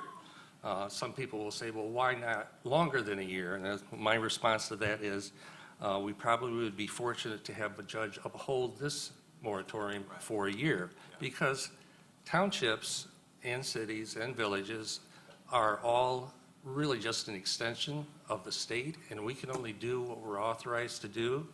And frankly, if I had to be honest, there's not a particular statute out there that even authorizes us to put a moratorium in place. I would not be comfortable in putting a moratorium out there for more than a year. And I think that, again, the goal and the direction was similar to what we did when we put a moratorium on solar and wind, and that was to gather information, to evaluate what's in the best interest of the public. How do you protect public health, safety, and welfare? That's why you have this proposal versus a resolution or some other format. Jim, so we're not the first ones to do this, obviously. So is there case law established at all yet? Like, has this even been challenged? It has not, and it's interesting that somebody hasn't challenged the moratorium. In this context, I don't think it really is an issue. I don't think any company that wanted to propose doing something would challenge the moratorium. What I'm more afraid of is exactly what our supervisor has already mentioned. The state legislature, and I'm going to keep saying this until I go hoarse, my biggest problem with the statute as it exists currently in this state is it has stripped local units, it has stripped citizens of any input into what's going to take place. And I find that frustrating. So even with this moratorium in place, it doesn't necessarily stop anything because it could simply bypass this and go to Lansing. It could make it worse for us though, theoretically, right? Because we would literally not have an opportunity to engage that developer on our terms. They would be told, we're not interested, and they could go away and show back up and put it in. That's why MSU and University of Michigan, that's why they proposed a WEO or a workable ordinance that tries to put some additional protections in place. Is that ever going to be enough? I don't know. So this is where I get hung up on taking this action tonight, because I think a lot of the folks here feel like this would be a strong statement of support for their cause out there to stop BESS in Oshtemo. But it would actually be a shortcut for them to establish BESS in Oshtemo with no say from the township. What I want to signal to these developers is we are open to renewable energy. We are open to energy storage. We are not interested in the risk profile of lithium-ion batteries as they are commercially available today. Now, I understand the Michigan law doesn't allow us to regulate these things, but it also doesn't allow us to put a moratorium in place. And when we put a moratorium in place, we're signaling we're not open for business and we're not interested. And I don't know that that's the exact signal we want to send. I think we want to tell them that we're interested, but we have to have the right risk profile. And right now, that's not available with lithium I think that's batteries. very dangerous. I think we, In my opinion, we need to send the message, this is something that's too new, and if they want to go straight to the state, then go straight to the state. Historically, what's happening right now is they're getting stopped at the state level, right? And they're being told to come back and talk to the township. Well, we have a moratorium, so sorry. That's how I feel. I think this is a message. But hang on, when the civil service tells them to go talk to the township, and the township has no ordinance, who are they talking to? But hold on. They gotta go back to the state. But as of right now, to the best of my knowledge, any of these that have been created, nothing's been overturned and nothing's been overruled. It's still very new. I support a moratorium because we need to do a lot of work. We need to do a lot of work, and I would ideally love to see a committee created that can specifically dive into it. That includes fire chief, includes concerned citizens, includes some of us, planning commission. I would like to have a committee that can do some of this work and present and help us draft the best way forward for our community. And I think that this at least is an attempt to get that moving forward. Now, could they override us? Absolutely. I don't think that would be the case. I haven't seen other communities where it's happened yet where they've done this because it's all fairly new. And I'll take it a And step. even when The I power was. lines that these are proposed to be installed under were installed exactly the way you're describing, with no input from the community. So Well- we have history for this. I'm just trying to say, like, I'm not saying I want to open the door and let them stuff all these lithium batteries in here, but we got to be realistic about what we can achieve. And if we can tell them the specific thing we're not interested in, maybe that's where they can work with us. Okay, but I would argue that it's so new, and these BSS facilities are getting so much pushback, right? That they are being forced to increase the safety, right? They're being forced to make changes. Just by finding out the things that, like they said at the planning commission, the company stated that, well, when we initially started putting these in, you could open the door and a maintenance worker, whomever, could walk in, and then they realized, oh dear, there's fumes in here. Now the new standard is you can't enter it.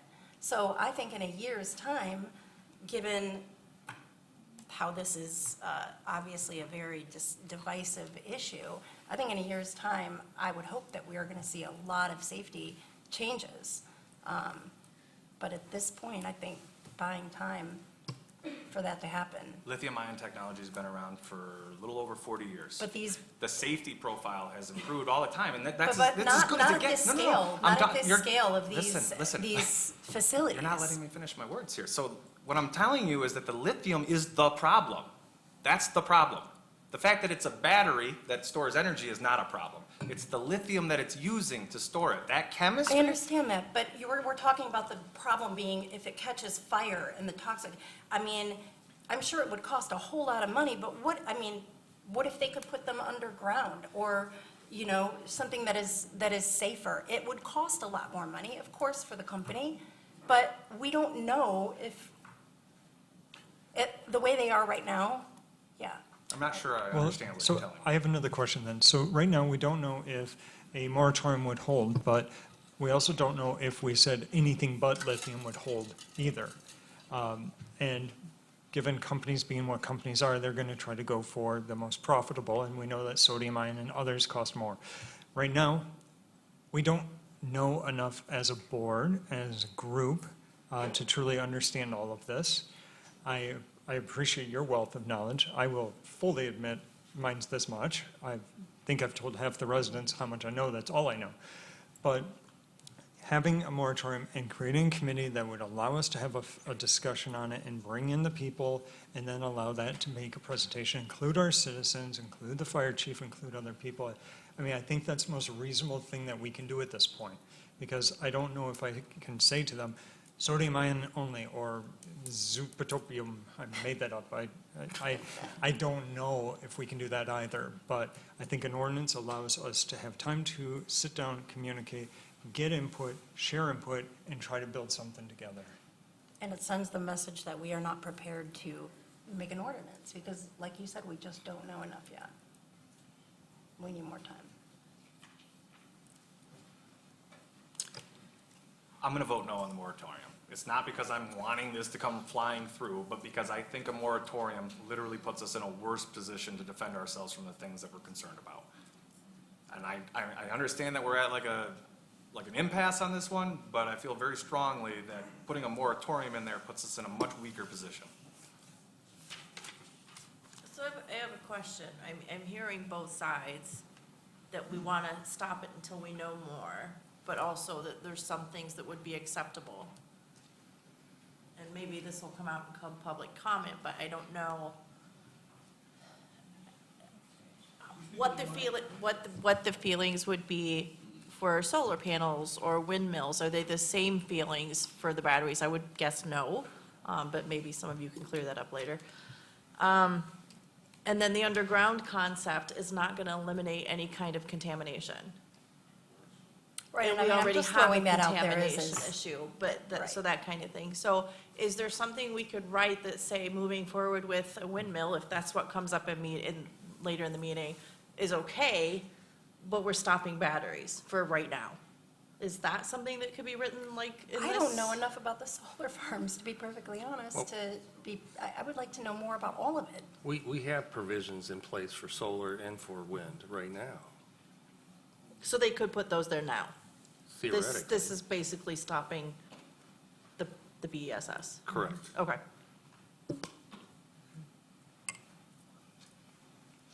Is there any other board comment on this? I guess it's a question, if not this, then what? What would be the next step if not this? If not this moratorium. Yeah. Well, I think by not having any of that on the books, there's nothing for them to build to. It's not permitted, right? So that the work would continue at the planning commission level as normal, right? In my Well, mind.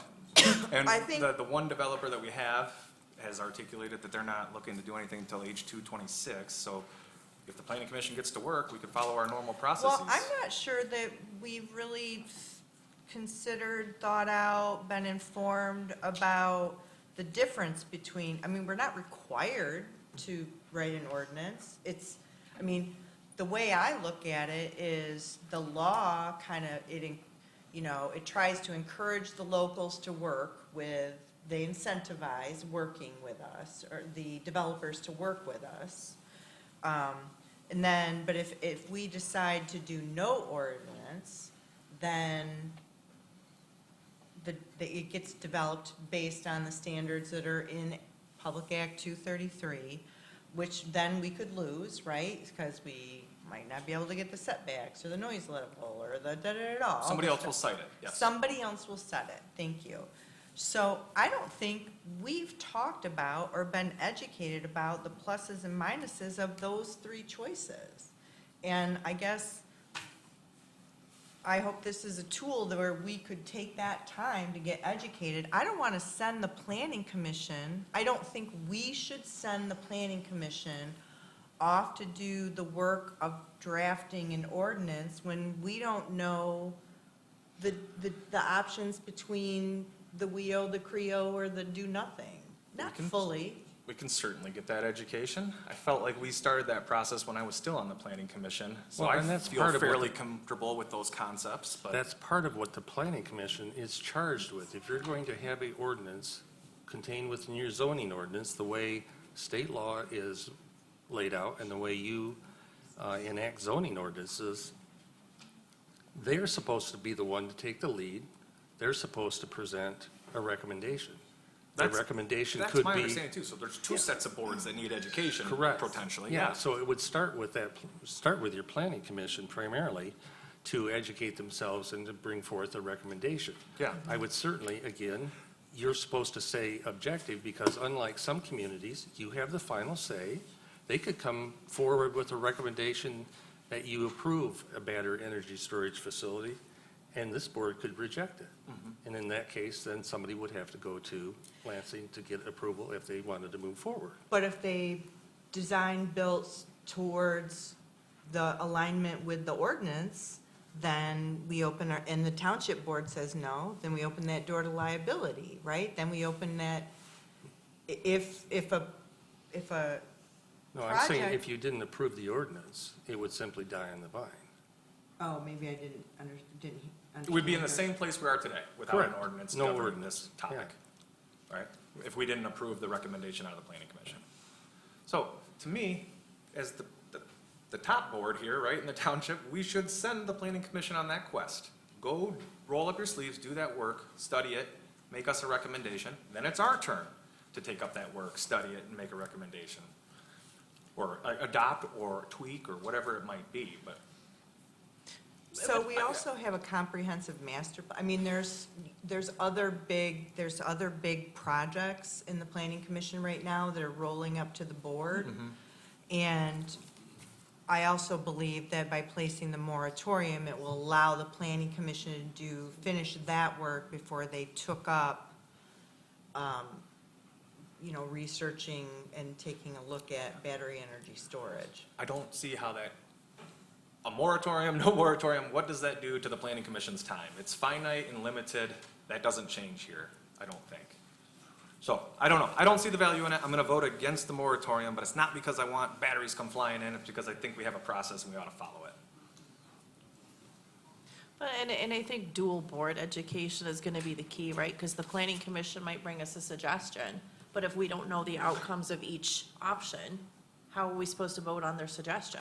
Well, and that's where I was going to suggest, if that does move forward, I would recommend, again, while you don't directly influence or impose yourself on the planning commission, obviously, I would suggest that you monitor all of their meetings, all of the information that they receive, everything that they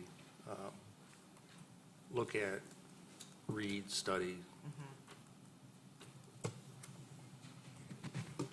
Does not having a moratorium provide them with more of an incentive to work quickly, the planning commission wise? You know, if we don't have a moratorium, it should go up on their priority list? I think they Because we know the ramifications of not having one. If we put a moratorium, is the belief that, well, we have plenty of time to do this, let's get this other stuff done and then we'll work on this? Well, What's the psychology there? I'm trying to figure that out. sure, I mean, the psychology is, for me, I don't want the planning commission to rush through our master plan that was years in the, year and a half in the making. And I don't want the planning commission to rush through a WEO or a CREO or, I don't want, and so I believe a moratorium will allow space for properly vetting the comprehensive master plan, which has to come to this board too eventually, and then properly educating and vetting the options with regard to BESS and doing ordinances, without trying to cram something in. I'm most concerned that by trying to rush too quickly to get an ordinance done, to me feels like the riskiest thing, that it might not end up the way we want it. I mean, I would agree with you if we weren't allowed to change our ordinances, but we can change them. So let's put the best one we can forward through our process, evaluate, adapt I mean, that's how we do everything in life, and nothing is static. So we should go through this and do it. They have to do the work. We have a master plan. That's a thing that happens. But giving more time, work just swells to take up the time it's allotted. So set tight deadlines and let's get stuff done. I don't see the problem here. I know people are busy. I know the planning commission's a finite resource, but we got work to do. And I think they can handle it. I know they can. I've been on that commission. There are meetings where I show up and we have a 10-minute meeting because there's one item on the agenda in the middle of this. So I mean, there's plenty of opportunity to do work. We just have to assign it and get it done. Well, again, I fully support this at this point because I don't see what else we can do, and this is, the only thing else is I still would like to see a committee set aside that could help further explore this, but I don't know that we can direct the planning commission on that. But I think having a committee that involved planning, zoning, the key people and our citizens would be something important, and that does take time. And I think it's important to have all of those players come together, and the only way I know to do that effectively is to do this and to see if we can, with this, create a committee. I don't know if we can do that, but I would suggest creating one to advise us, a committee to gather information, advise, and to take citizen input, as well as fire chief and other key players in that. So I, at this point, support this. I would like to see more as far as that committee, but I support having a moratorium. And would you like to make a motion on that? I will. I'll make a motion to support passing the commercial energy storage facility general moratorium ordinance as included in the packet revised 11/10/2025. It would be to accept it for first reading, set second reading. Thank you for that correction, except for first reading. Support. Motion by trustee Chapman, support by trustee Cole. All right, at this time, I'm going to open up item number 15, which is discussion and consideration. Discussion and consideration of first reading of moratorium concerning battery energy storage system. Welcome your public comments at this time. If you would approach the podium and tell us your name, and we'd very much like to hear from you.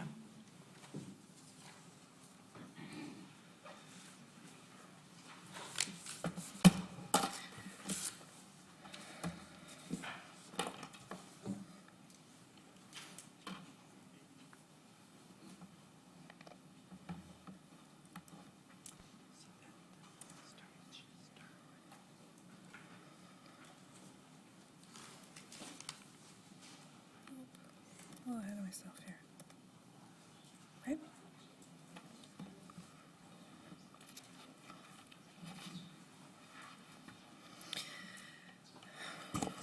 My name is Katie Schneider. I'm an Oshtemo resident. I've spoke on BESS, I don't even know how many times at this point, but since August, when this first started coming to public knowledge.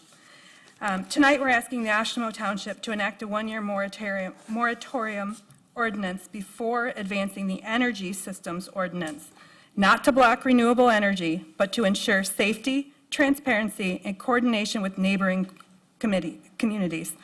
Tonight's presentation clarifies what the law actually allows and what's been misrepresented by the moratorium that's on the agenda tonight as to the development of all commercial energy storage facilities, not the moratorium on the energy ordinance that we're requesting. Right now, the draft of the energy systems ordinance would allow BESS and other energy systems to come in is still in draft form. Projects cannot apply until the energy ordinance exists. That means no developer can apply yet, but FOIA records from the township show one already has a seat at the table and has been actively engaged in drafting an ordinance that works for them, while our own departments and residents don't. We're asking for a pause, a moratorium on the energy ordinance, not the development that you guys are proposing. That development would be digging the ground in 2 years. 1 year moratorium on that does nothing, because we already know they're not going to develop for 2 years. This is just to put a hold on the ordinance. We all know the proposed site is enormous, 260 megawatts, one of the largest, and it's going on Van Cal Street. The proposed project is isolated.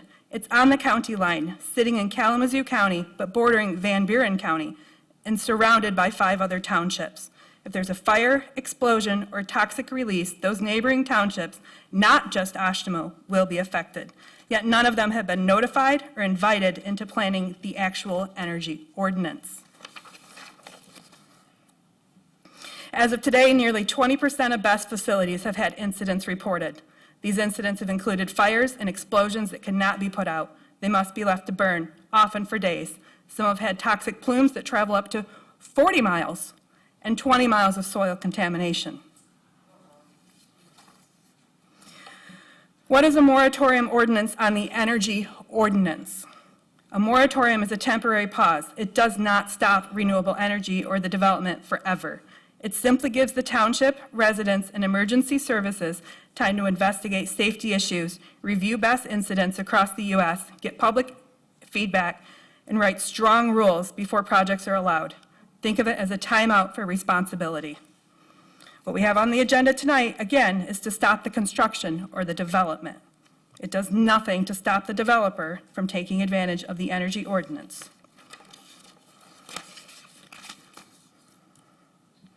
Several residents have approached the township supervisor about the energy ordinance moratorium. She said it comes after the energy ordinance. Again, we need the energy ordinance to have the moratorium to put a hold on those coming in. Michigan's own planning laws and professional guidance are clear. Townships are not powerless. The PA 233 law that our township is using as an excuse to fast-track in projects does not take away the right to a moratorium for due diligence. Our township has the right and duty, per many laws, to pause and study when a new technology could impact public safety. And if developers decide they want things done faster, indeed, the MPSC will send them back to Oshtemo anyways.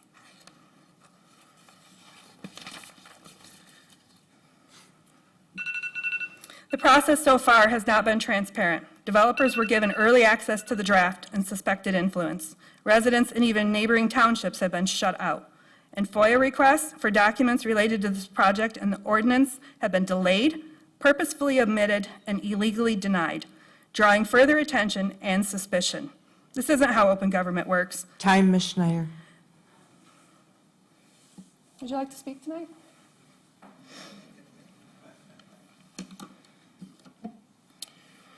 And residents should not have to spend tens of thousands of dollars in subpoenas to get the truth from their elected officials and public records. A moratorium would stop the energy ordinance from advancing until it's handled properly. Let me also share something deeply concerning. Even though this project is not allowed, the developer's memo offering incentive to stakeholders was included in an official township board packet. That means a private company is being allowed to pitch financial or political incentives inside of a government document before the ordinance that would even make their project legal exists. That's not a normal procedure.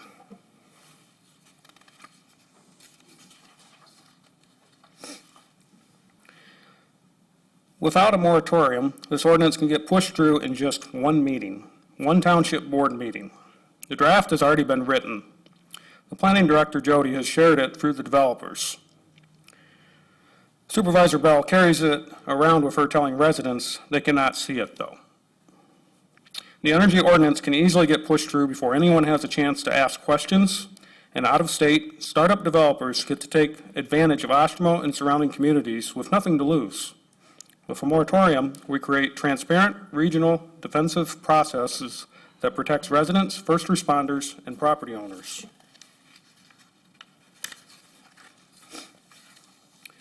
We're not asking to block renewable energy. We're asking for responsible governance.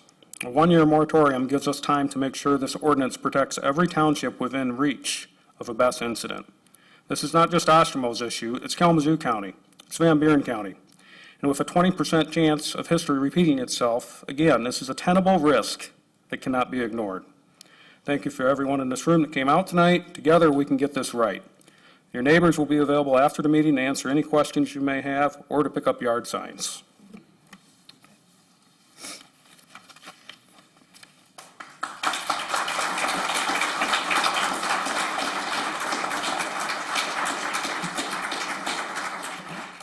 All right, thank you. Do we have anyone else with us this evening wishing to make public comment on this item? Yep. Want to introduce yourself for us? Hello, Brenda Pixley. I just moved to Oshtemo because I thought it was a cleaner, safer place and in town. Because 14 years ago, did we forget about what happened with Enbridge? Because it seems we're kind of hemming and hawing up here about, I've seen people weren't commenting, and that means that maybe you are in favor of having this here. And I am hoping that that's because you're in favor of renewable energy. Because this isn't just going to affect us if a thing happens. This is a multi-generational thing. And we have a chance here to be leaders in sustainability instead of just hoping something doesn't happen. So hopefully the committee and the members up here will know that you have a shot to be leaders and to be people who the community, the state can look up to and respect. This is your shot to do that. Thank you. Thank you.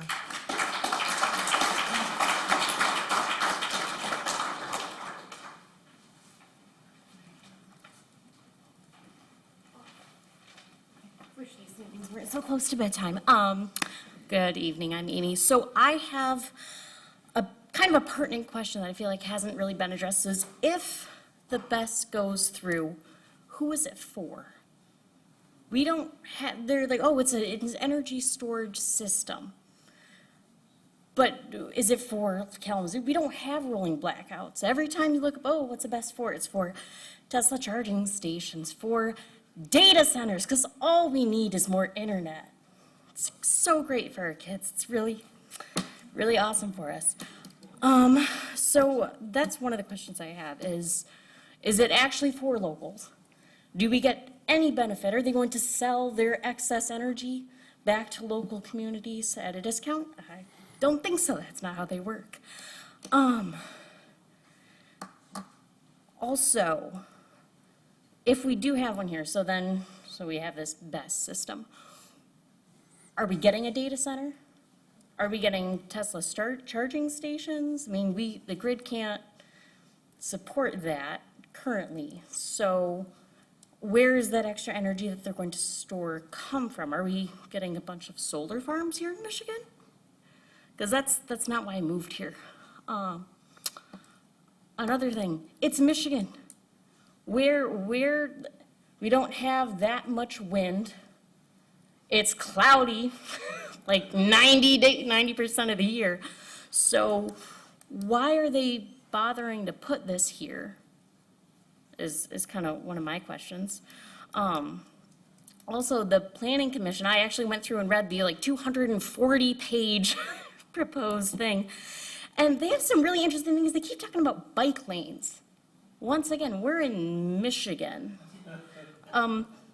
You can't keep the streets plowed, let alone a bike lane plowed, let alone a sidewalk plowed, apparently. So, kind of, who are they listening to that has so much time to say, oh yeah, we're biking to work? Who? Where? Where are they biking from? Where are they biking to? Because, I work down, White's Road and Parkview, West Nigeria. We put in a bunch of bike lanes, and I've never seen a single biker in the 2 years that they've been there. I think maybe one. And they were on the sidewalk because it's not safe to bike on the road because your 100-pound bike versus 1,000+ pound cars. So that's not a great plan long-term. Also, if the BESS goes in, their best practice is to just let it burn for 3 days. That's their plan.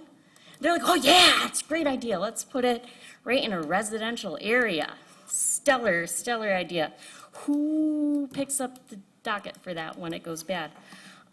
So I guess what I feel like a lot of people here are wanting you to do is how do we present a firm front that this is unwanted to either the township, to the NPSC, how do we convey to them that we don't want this here? There's no reason for it here. It doesn't benefit any locals. So we need to have a unified front that this is not wanted by anyone in the community. So, thank you. Night.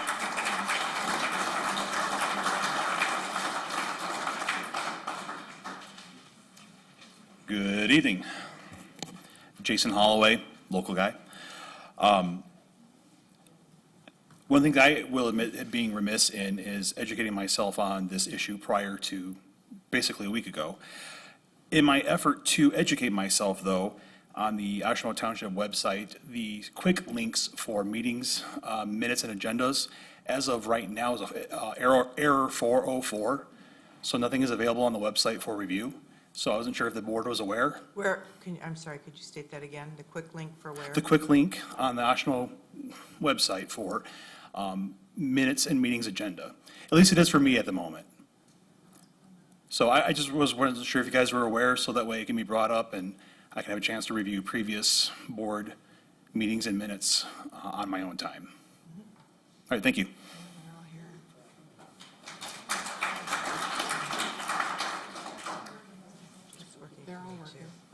must be it might be broken somewhere. Danita DeBryan. We live on L Avenue. Last Wednesday, Gary and I came and we had an opportunity to visit with Sherry on her open office hours. And for the first 45 minutes, he and I were the only ones in the room. So if you have questions that you really want to have a conversation with, show up to those and then they'll talk to you. So that's just one point for us to know, because this is difficult. One of the questions I had at that time for Sherry was, why can't we put on a moratorium?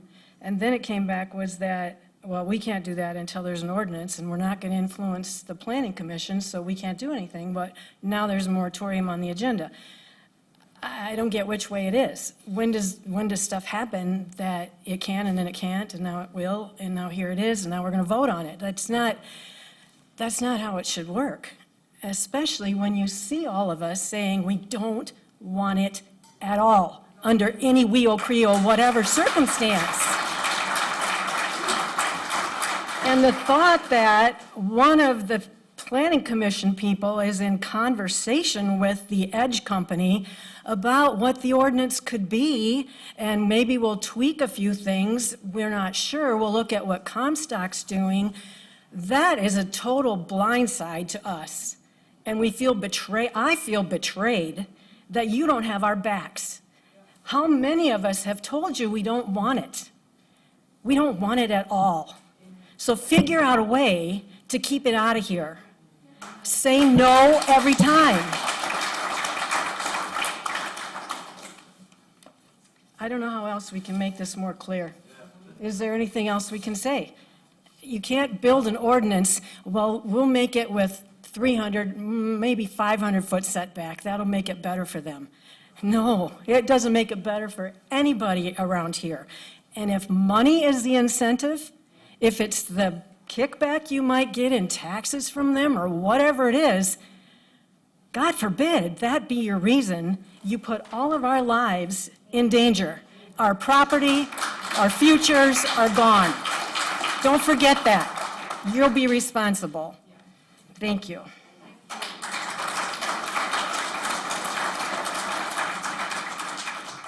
Gary DeBryan, Oshtemo. My wife just stole my speech. I've got a headache. I've been coming here for months trying to explain that a large-scale battery storage system is not a clean project. It may be someday, but right now, the technology is not there. And I don't know what else to do except maybe just try to boil this down. As a large-scale battery storage system exists today, they have a history of failures which result in a huge negative impact to people's lives and to the environment. There is absolutely no reason any sane person would support installing one in a residential area, period. Except one, and that's money. So, and the other hard thing I have is I can't get a read on where you guys are on this. And so, if you're in support of this project, it boils down to this. You must value your 30 pieces of silver you get to support this project over our lives and the future of our land, air, and water. You must not have our backs. You are not concerned about what happens to us. Prove me wrong.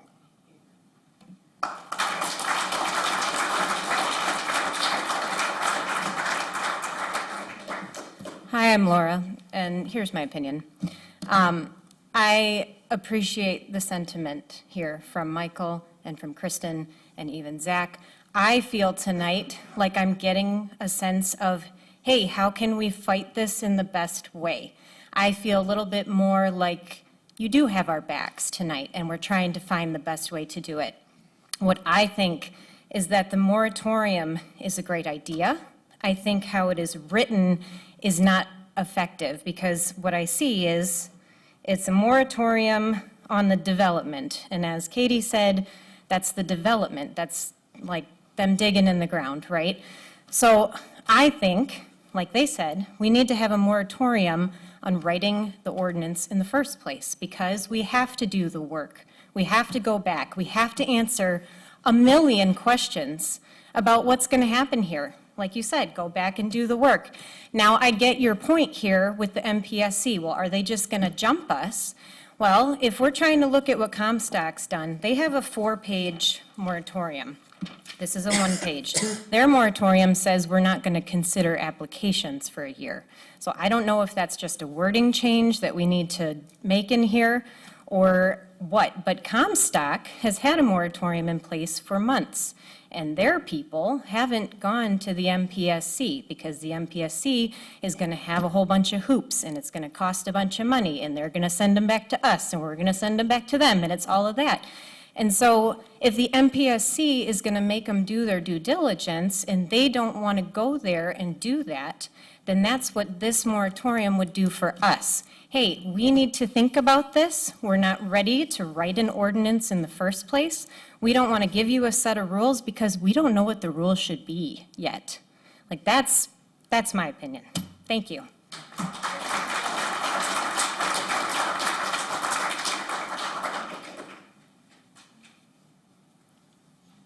Do we have anyone else with us wishing to make public comment?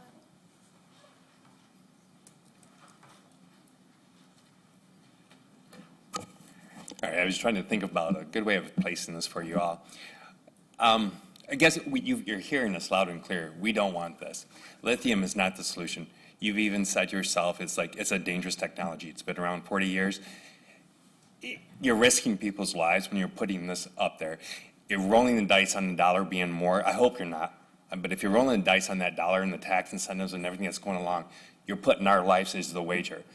And here's the deal. If that goes up in fire and starts to leak into the ground, they've had studies done where that's traveled in the groundwater for 24 plus miles. So if you guys live within 24 miles, your groundwater can be contaminated as well. Are you willing to serve that up to your kids, your parents? Are you going to drink it yourself? Is it that good? Is it worth that much to you? I would rather lose the tax incentives in that and suffer that loss. And I would rather put stricter requirements and tell them, no, we don't want it. If you're looking at trying to come up with something, ask your residents, let's work together on this. We are a team, let's work as a team. Let's stop with the lack of transparencies and the back and forth in this. This is something that can be solved. We all, everyone in this room, in this community, in this area, all have a game to play with this. We don't want our lives at risk. I sure don't want to lose my kids. My kid is worried, thinking, oh, I could look out my window and see that battery. If that goes up in flames, I've got seconds, minutes to get out of there. That's it. By the way, so does everyone else that's got to get on the road. You talk about snow plowing. Okay, I can tell you in our neighborhood, we have to call the township to have them plow our road sometimes. So now trying to all of us rush out of there in a panic mode, and this goes up in flames, and there's days. Put that to your thought process and consider our lives do have some value. That's what I ask for your consideration. Your town folks are speaking. We don't want the technology.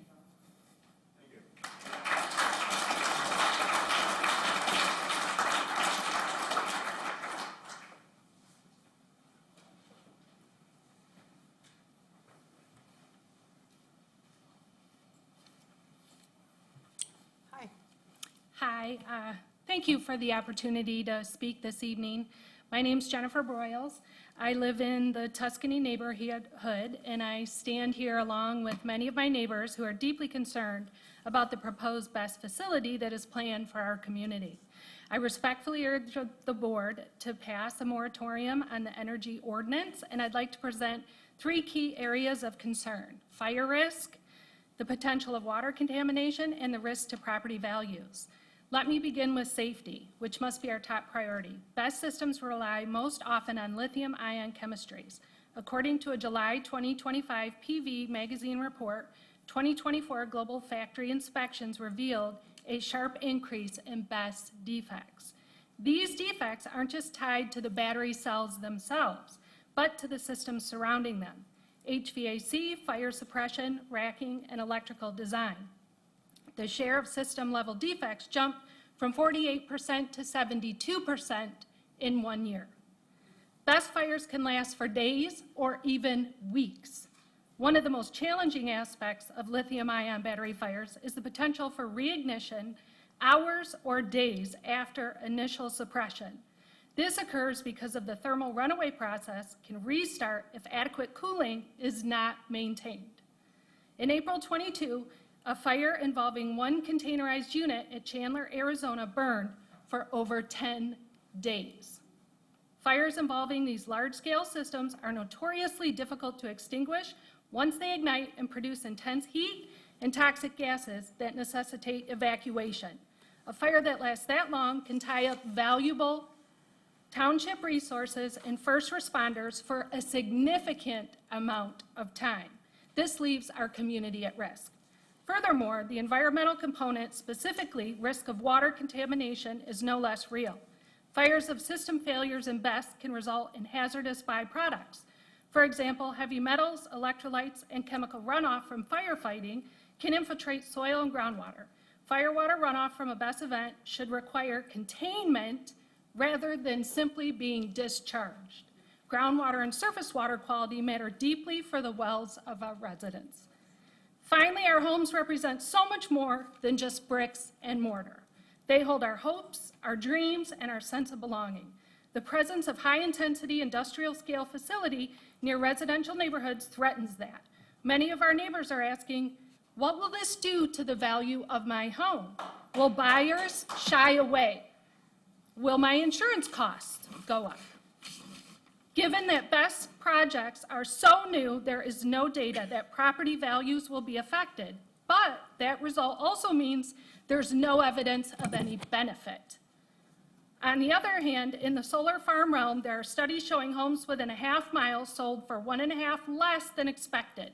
Inside Climate News and others report a negative property value effect when industrial installations are in close proximity.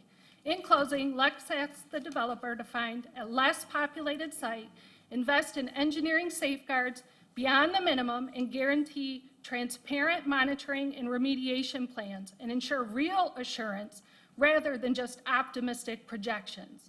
But until then, given the fire risk, the environmental concerns, and potential property value impacts, I believe the responsible thing to do is to draft a moratorium on the energy ordinance for BESS developments in order to protect Oshtemo Township's safety, property, and future. Thank you.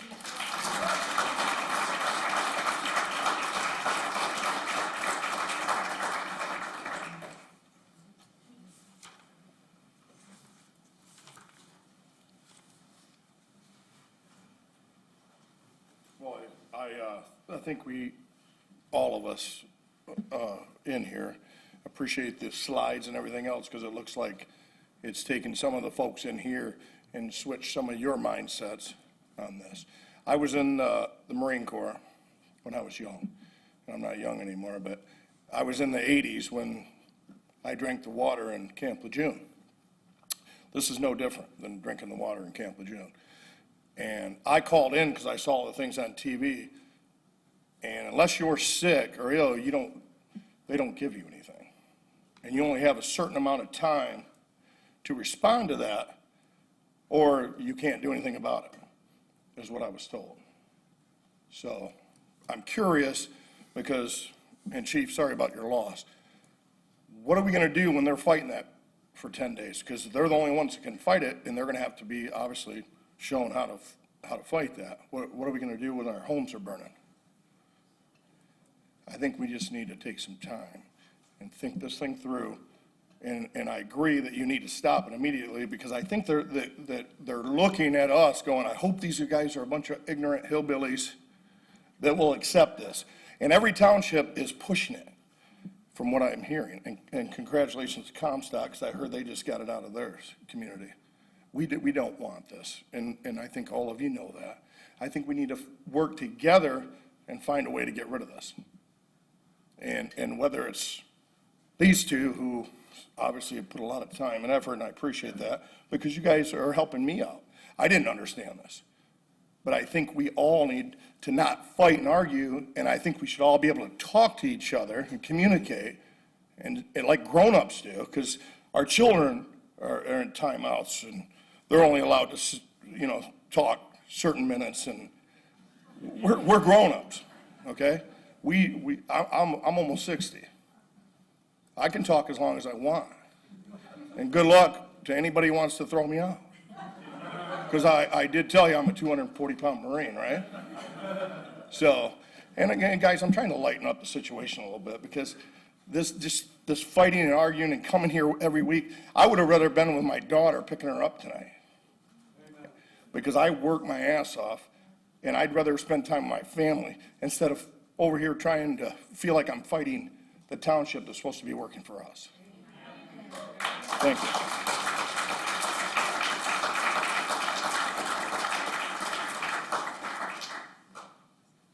We have to pause and say thank you for your service on this Veterans Day, and I do believe today is the 250th birthday of the Marine Corps.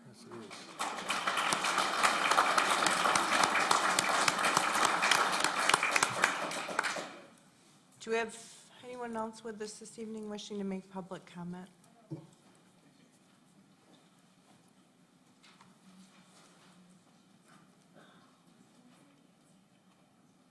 Okay, I'm back. I'm Brenna Pixley. I moved to ML Ave recently. I have been at city commissioner meetings and about GPI, and this just feels like an Anderson with GPI, and they're going to be in bed with them and know they're the biggest pollutant, but the biggest taxpayer for water is going to be like that. If you let this in, it's not going to be just they come in. It's going to be you dealing with them over and over again. It's like, do you really want to be married to this? It's going to come up. It's going to be a long relationship that none of us want. So that would be choosing them over us. That'd be like parents, right? You have to choose. And I really hope you choose us.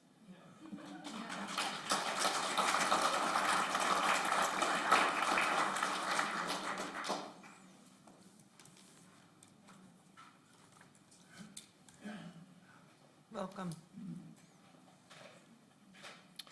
Hello, my name is Jordan Farrell. I'm from the Tuscany neighborhood. I've worked in the environmental field for the last 8 years, and I've done some major oil spills and train derailments and stuff like that. And battery plant would be a pretty big airborne hazard, because I've done the Palisades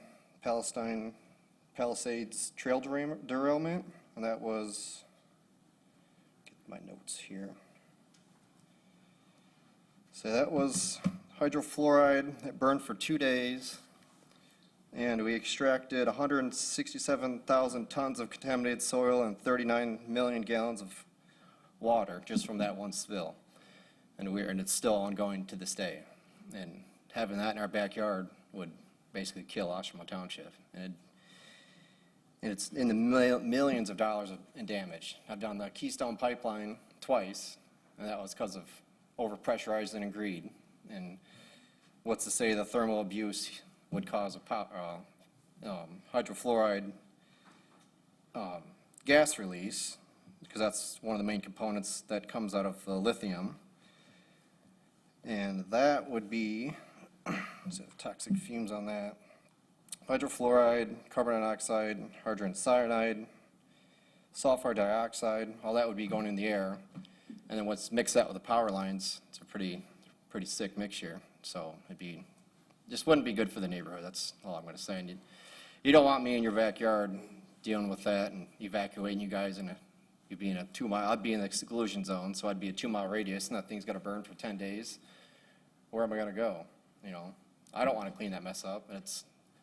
It's in the water and it's disgusting. It's not good. So you don't wanna see that in Oshtemo Township. I pay a premium of taxes, and the impact I've seen on the environment, I've diverted whole rivers, waterways, I've displaced animals, I've seen them pass away because I can't get them to clean them up, fish. You're knocking out whole ecosystems here if you bring it here. So, and it seems like you guys want it, so I would vote on getting it out, is whatever you can do to get it out, because you do not want me to come see you guys when it goes up, because it's gonna. Because that's the main thing, that's what the Keystone was twice, was because of greed, overpressurizing it.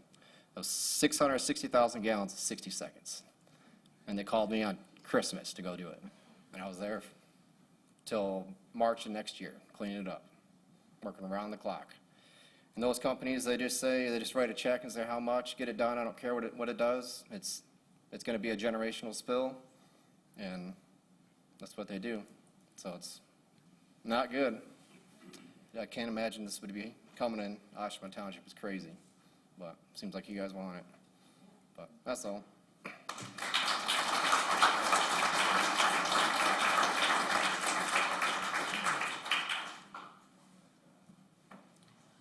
Is there anyone else?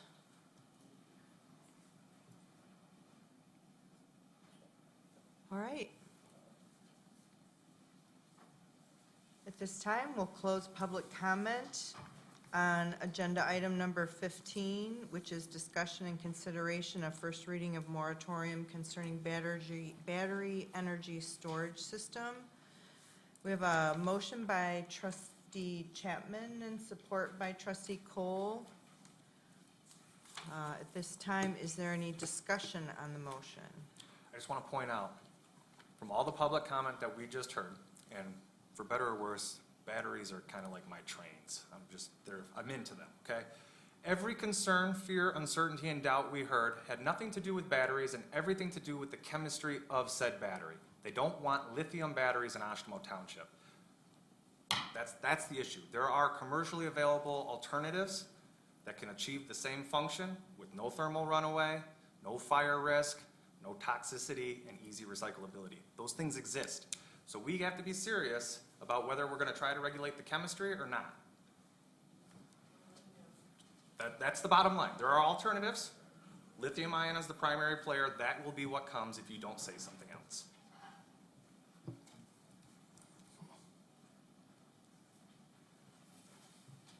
Is there any other discussion on the motion? I guess I want to hear Jim's opinion on that. I mean, Well, can we specify something like that? Again, I hate to be think a somebody would have done broken record, but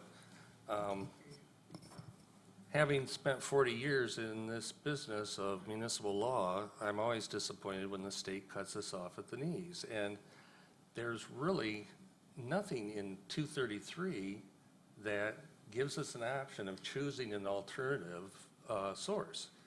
Whether you could put that in a WIO pot, I mean, you could put it in a WIO. If a company felt that was not a workable ordinance, then they could say, fine, we'll go to Lansing. But that is an we should be alternative. writing what our aspirations are for these projects, And not maybe- just saying no. Maybe that's an Batteries alternative. are not inherently bad. Lithium battery has an unacceptable risk profile. There are alternatives that can do the job, that are good, that provide evening to the grid. This is a necessary technology that we want to bring online. But with lithium, we don't like that in our neighborhoods. It's very fundamental. Well, again, we still need more time to I learn. know, but the all this, state so- doesn't give us an option to put a moratorium on an ordinance we don't have, blah, blah, we just have to express ourselves through these ordinance and deal with the repercussions. Well, and that's sort of the difficulty. I understand where Comstock's at, because they had an ordinance, they put in a moratorium, they don't take applications. That all makes sense, because they have an ordinance that allows for these facilities. We have no ordinance, so again, this was, I thought, the best alternative. Obviously, we can't put a ban on taking applications for an ordinance we don't have yet. We could, in fact, pass a moratorium on enacting an ordinance, but that's not what I've heard from the board. From what I've heard from the board is let the planning commission look at this issue, determine if there are alternatives, and maybe the alternative, working with the planning commission, is to put a WIO in place. And if you suggest an alternative or require an alternative that a commercial development can't work with, worst case scenarios, they say, we'll go to the state, or they go away. I don't know. I wish I had answers. Yeah, I think that's where I'm at, and I want the planning commission to do that work. I don't know that there's anything else for us to do until that. Besides, I mean, we can take an action on this moratorium. This feels symbolic So and can we, borderline reckless, but. I mean, I made the motion, but again, I'm learning things, so I would be in support of making the moratorium on enacting an ordinance, if we can do that. Well, in theory you can, but I mean, whether it's You're going the to make a difference legally, I suppose. frankly, I don't see the difference. If you put a moratorium on approving a development, obviously, you're not going to move that forward until you see an ordinance you can live with. So whether you say ordinance or development, I understand the But did you- distinction. But you said that it would put a pause on the planning department, right? That's one of my concerns is, depending on how that's read by your planning department or planning director, I think that may be inconsistent with the planning process that you want to encourage. So again, I would opt for an ordinance that simply said, we are not going to approve any type of development like this. And then if the planning commission comes along and they have a recommendation, again, that you're not comfortable with, you can always send an ordinance back to the planning commission. You could impose a moratorium at that time on any further ordinance review. If you are not satisfied with what the planning commission brings forward and the information they bring forward, you can pause it at any point in time. We do not have a planning commission that has final approval authority of our ordinances. That was reserved to this board, and it continues to this day. Okay, thank you for clarifying that. I'll stand with my motion. I'm not sure that I really understand what you're trying, what we're going to vote on here. Because we've had a question about, are we going to have a moratorium on building anything, or we're going to have a moratorium on writing an ordinance? And to me, those are two different things. And I Right. want to make sure which one are we voting on and what are we trying to achieve? My understanding was you wanted the planning commission to move forward on developing and drafting a proposed ordinance. The last thing I heard from this board is develop a wheel. That's the direction I had. That's why this simply says the only moratorium is on the development. In other words, you wouldn't approve, if somebody came in for a special use permit, they wanted to move a development forward, you would say that no developments are going to be approved. But you're not saying don't work on the ordinance, or that you aren't going to adopt an ordinance for a specified period of time. If it takes you a year to develop the ordinance, or if you come back in a year and you still aren't satisfied with where you're at, you can extend the moratorium on the development of any storage facilities in the community. So basically, even if the planning commission moved ahead with an ordinance, you could stop it at that point. You don't have to approve it. Even if you approve the ordinance, at some point, it would have to be with your understanding that it met whatever standard you felt was necessary. Or, like Zach said, if there are alternatives that can be crafted into that ordinance, maybe you can steer the right type of development. Maybe you can steer away from lithium. Maybe you can steer away from the problems that we've had. I don't think that's going to address all of the concerns, because you're still going to have issues of, is that what I really want to see out my window? You're going to have issues like, do I want to hear the noise? So there's still going to be concern. Obviously, the biggest one that I've heard and concerned me was lithium. That's a big concern. If you draft an ordinance and it doesn't allow lithium, and the companies just, bet on putting that in, and they go to the state and override your ordinance, then unfortunately, that's what I've told people from the beginning. This is another thing where the state has come along and just cut us off at the knees. Jim, if we don't have this moratorium and a developer came in to try to apply to do a BESS tomorrow, what would we say to them? We don't have an ordinance. So they can't, right? So this doesn't do anything.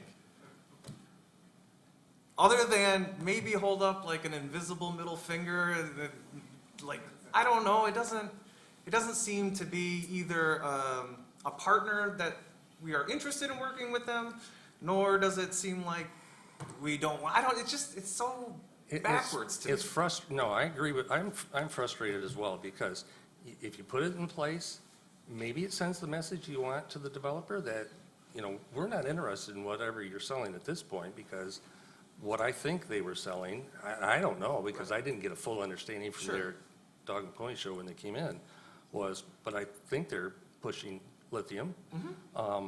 So would this necessarily, stop that? Neither would just stopping drafting an ordinance. Again, if they want to move around us, that's the frustration. I guess that I'm keep just kind of butting confused up about why against. we're doing all this special stuff over this when we actually do have a process in place to address it. We should have done it a long time ago. I think we can all agree that it would have been nice to get a BESS ordinance out of the planning commission a year and a half ago. That didn't happen. But we have that planning commission, it still exists. Make them do the work, send it back up here. We'll get it right. We'll do the best one we can do. But with moratorium, none of this makes sense. We've seen value in kicking the can. I'm shocked at it. So I still support the moratorium. I continue with my motion. Not only does it send a message, but it also continues a precedent that's already being set by other municipalities. So there's strength in that, in numbers at this point, because there isn't case law on any of this yet. So I guess, Well, to explain answer your, how our moratorium's different from Comstock's. Comstock has an existing ordinance. You put a moratorium in place, basically saying, we're not taking applications, we're not considering any applications. We do not have a BESS ordinance. It just doesn't exist. It was never drafted. Right. I don't know, maybe somebody in Lansing will see the maybe this is one more example of something that people could show to somebody in Lansing to say, look, you left the local units, you hung them out to dry by not giving them really any control, or very limited control. Maybe they could do better if a number of, there are a number of units that are just saying, yeah, we're going to put a moratorium on development or a moratorium on our existing ordinance. Maybe that will send a message to Lansing that what they've given us to work with is not workable. I don't know. right, and we join in that with other local municipalities, so. Clerk Farmer, you have additional public comment you wish to read? Yes. This is from Elizabeth Ritzman. Please see the recent deal that Whitmer made for a data center. It raises some questions for me about how Oshtemo publicly elected officials proceed with requests here for zoning set aside for BESS. Why don't Oshtemo Township residents get a good deal, like additional money for our fire departments for the additional risks they will have to take if the batteries catch fire, or like publication of the basic facts about the necessity of regional evacuation in case of a fire burning off toxic gases, or like consideration of the long-term water and electric and conservation needs of the land itself, or like longer-term environmental impact investigation, and lastly, landscaping and safety parameters. Why do we have minimal demands and they just drop BESS batteries on our farmlands for the cheap, come what may? Why hasn't the board done their due diligence? Thank you, Clerk. Is there any other board discussion on this item? I guess I got the impression from the discussion here that we're basically in agreement that we don't want one of these. Right. The problem is, what is the best way to go about doing this? And that's where we're some of us are kind of stuck. Are we better off doing this one way or doing this the other way, doing nothing, being specific? And that's where I find I'm not 100% sure. I wish I had a crystal ball and could say it's absolutely better to do this than this. I mean, you can do it, but if it's meaningless, or if you don't do it, then you send this message or that message, and, how are they going to interpret what we're doing? And, if we're publicly kind of saying here that we really don't want you, I'm sure that'll be in the paper or wherever, and people will see that anyway as a board. But is the moratorium on writing an ordinance the answer to that, or that's where I'm kind of not sure. And I feel yes, because we are joining with others to send that message. And I don't know that there is a right answer based on this, because there hasn't been any case that I could find where the Public Service Commission overrode a township. There's just everybody's scrambling to do something. So there's nothing that's been decided, and I think that this is our best first attempt at something. I think we could, if it's argued, we could justify we're trying to look into this to create something. I don't, there's, according to the letter that was submitted to us, they don't have any plans right now, but I'm not sure about that, I don't know. But I think that this allows us to say, you know, we're not yes, we're not no, we're trying to come up with the best plan for our community. We're still trying to develop what that is and trying to understand what our community needs are. So I think this is our best way to try to do that. Saying outright no gives us nothing. So I don't know that we have a good viable option. I think this is the best thing that I can think of at this point to try to do this. You know, one of the things that Sherry mentioned to me when I said, well, because I questioned, what are we going to achieve by doing a moratorium? I said, you know, in reality, they could just step around us. And I think the most important thing was to basically just send a message that at least, and I think if they watch this meeting, they'll understand that even if we go with a WEO, we're probably not going to go with one that will necessarily welcome whatever kind of technology they want to bring into this community. But the thing that concerns me is the same thing when the power line came in. Basically, their letter says, oh, well, the only reason we're slowing down is because MISO is slowing us down.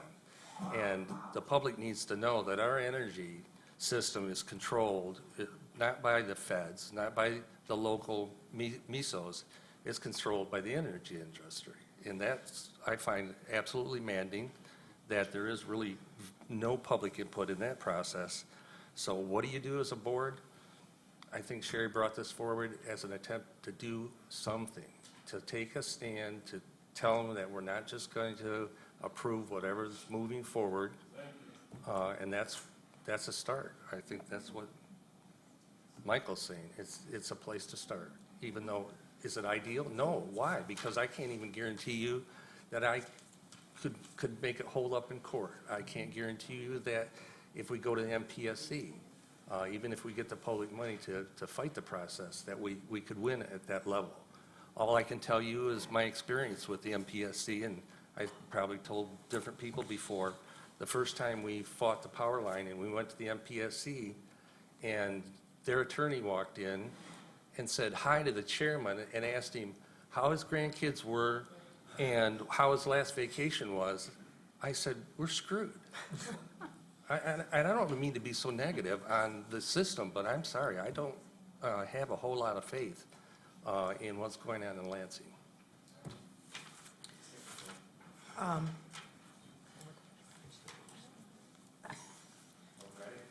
Well, I guess I just wanted to chime in that, thank you, Jim, for talking through that, and whether or not we could do a moratorium and how it was laid out, and was this, you know, that has been a part of my conversations since I met with both of you, talking to other people involved with this and trying to get to a place where I believe that we would be able to put the work in to share information and become more in-depth, and then use that information to inform, do we have an ordinance? Do we have a CREO? Do we have a WEO? I think there's an unworkable one too, right? Yes, yes. I If think you there's a simply fourth said, one. yeah, that it's going to be And so- located 1,000 miles from everybody. So, I hear the frustration from many residents who feel that they don't understand where the board is at with regard to this. And so, I'm going to continue to do my education and ask questions. I guess one question I'm asking myself, if these things are so doggone great, why don't we put one on the corner of Drake and West Main? Something we haven't talked about is, we've talked about water and soil and air, but there is, it's not this scale though, Zach. Yeah. Yeah. The other thing is, my understanding is these things give off electromagnetic radiation, and so, you know, we have a relationship with the urban bird treaty here, and, you know, so the environmental impacts, and, you know, I'm a local west side, live in the Tree Hick, And I like looking at the land too, and it is frustrating that unsightly eyesores often seem to land in the farm areas of communities, and it's not just our community. But those are my comments about what I'm questioning myself and trying to get educated and also provide as much information to the public as this process moves forward. So with that, I have a motion on the table. Is there any other further board discussion? You have a second also already. Oh, yeah, a motion and a second, thank you. All in favor say aye. Aye.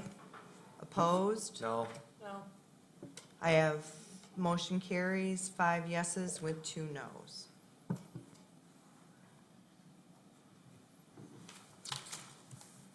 Okay.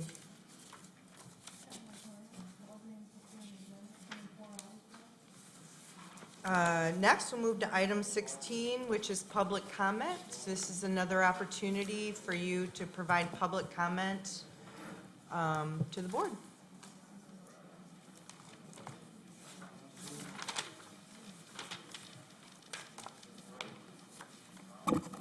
Hi, my name's Stephanie. I have a couple things that I want to, I guess, go over that I heard today. So public snow removal was talked about both today, but it was also talked about in October. And in the policy that I saw on the website, it actually reads that you can be fined for an unreasonable accumulation of snow. So I guess my question is, what defines unreasonable? Personally, what this feels like is it's another way for us to jab potentially more dollars on us. I live in Tuscany with a couple people that actually talked through the public snow removal, and I can assure you that while I've been there 3 years, there's been a number of snowstorms where we're not plowed at all, if not for days. And so I can tell you, I live at the end of the cul-de-sac. I'll absolutely not be shoveling my snow on my sidewalk that does not attach to anything and being fined when my roads aren't being plowed. Moving on to BESS. This has the ability and potential to lower values of homes, not receive home insurance, or drive the cost of home insurance.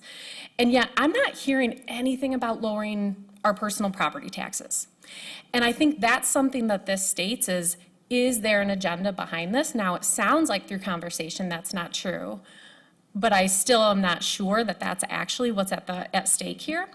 We pay an absolute premium in taxes to live here, and it also feels like we have zero rights. Today, we're told how we can't show video, and also with BESS, it also felt like this wasn't even brought up in the sense of me to know much about it until about a month ago, which many of us stated today.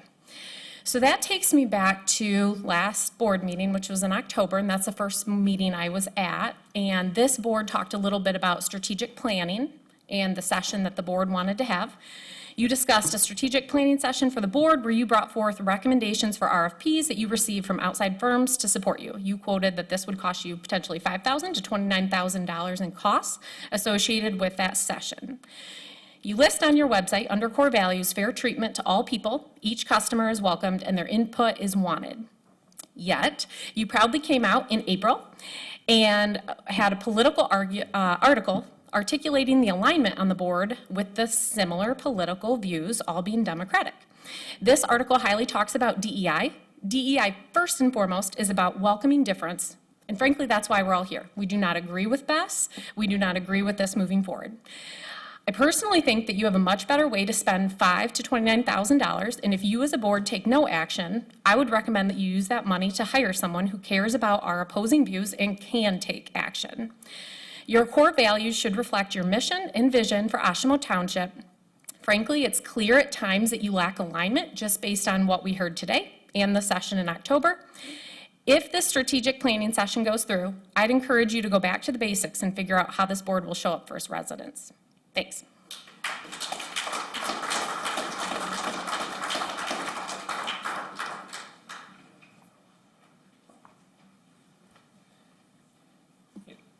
I was just kind of pondering to myself, you know, how the more we tend to want to go green and do green and do green and talk green, it's usually about dollar signs. But the irony behind it is the more we go green, it seems like the more destruction we're doing to our own homes and to our own land and our property. It seems like all the things that we keep being told that are go green are good, but it comes at a cost. So I'm kind of struggling as a person. We talk about going green, to get it on board about, hey, let's move forward. The other thing is being the technology guy here. I can't always, I gotta be honest, I've been doing it for 30 plus years. I can't say my life is actually better from a technology standpoint where I'm going, I want more of it. I want more of it. Actually, I'm getting older. I can actually say I want less of it. I want less of this stuff, you know? And then the other thing just as an observation, you talk about security and we talk about things. Have you ever noticed how this stuff, we're marketing it at such a fast pace, and it's, oh, we gotta do it cheaper, and everyone's gotta have it. It's this huge addiction that we have, but we don't know why. And sometimes we don't understand the consequence, but we're always at this big rush of moving forward with something, and then we don't understand the consequence of what happens with it. So we make stuff cheaper, but have you noticed like the fridges that we buy today last for a little bit, and then they're gone, and we're replacing them. The stuff we're buying today, we're just pitching it. Where's that stuff going? Where do we, so talk about this recycling. Are we really advancing? That's actually a question I kind of ponder as myself. Is this technology really driving us forward? So now we're going to take all that and put these into these systems that we're doing, and we're going to rely. Do you think New Edge really has our best interest? That they're going for the cheapest product as fast as they can to make money, turn it over, and move on. Another thing that I was kind of wondering is I did a little digging on where this proposed site is. This is public information. It looks like that property sold in 2023. The owner is a CEO of National, I think it's called National Land Realty. He's the CEO, and what they are is a land broker. If you read what their statement is off their website, I encourage you to go out and look at it, National Land Realty. He's the CEO of it, by the way. Ronnie, he seems like a pretty good guy, but he talks about what his initiative and his plans are with farm, recreation, all about green, all about good stuff. I didn't see anything about him talking about battery farms. I'm just kind of curious of where that's coming from, because it seems kind of contradictory and seems almost a little bit of hypocrisy there. So just some things to ponder, think about. I'm not trying to throw stones. I actually want to kind of work with you guys and see if we can come up with a solution. But these are things as technology and all the stuff that goes along with it. Ponder that and think. And the other thing, my last statement I'll make, I would rather kick the can down the road and stop this. I don't care what it is. Whatever the consequence, let's take it on in Lansing then. We are stronger as one, going in as one. I don't care. They're going to do what they're going to do, but let's start. I like your proposal. We are lining up with what's been going on. It's not just ComStack. I also do a side job. I'm up in Holland a lot. I can tell you from the travels, I see a lot of signs that say, no BESS here, no BESS here. So it's just not Oshtemo and Comstock. This is a statewide thing that's going on. This is something bigger than just us two. If we all get together, maybe we can start stopping and telling Lansing enough. That's all.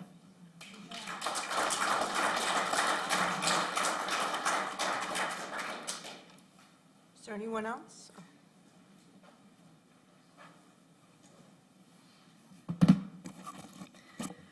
So I know a lot of us in the room right now are wondering, what was that vote that just happened?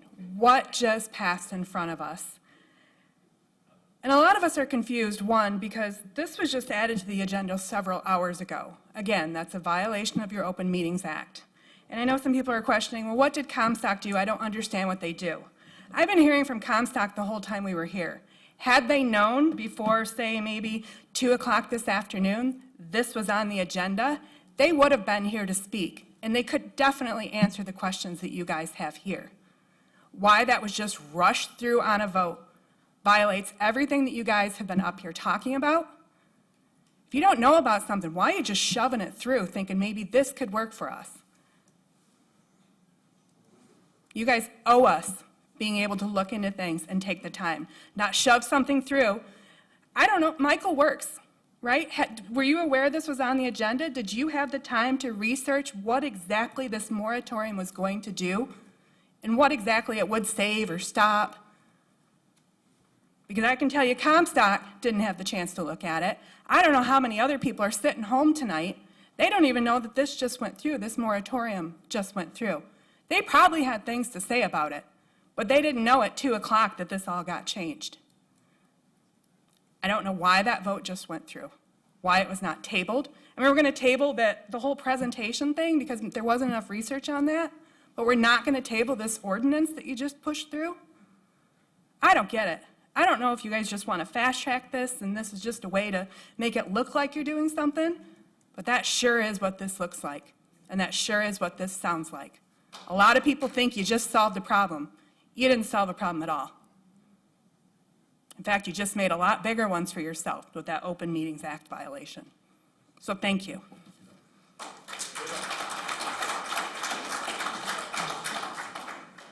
Madam Chairman, Yeah. I would like to make a public statement on that. First of all, the Open Meetings Act, and I would really relish somebody showing me where, because I have the Attorney General's handbook on the Open Meeting Act. I'll read it to you.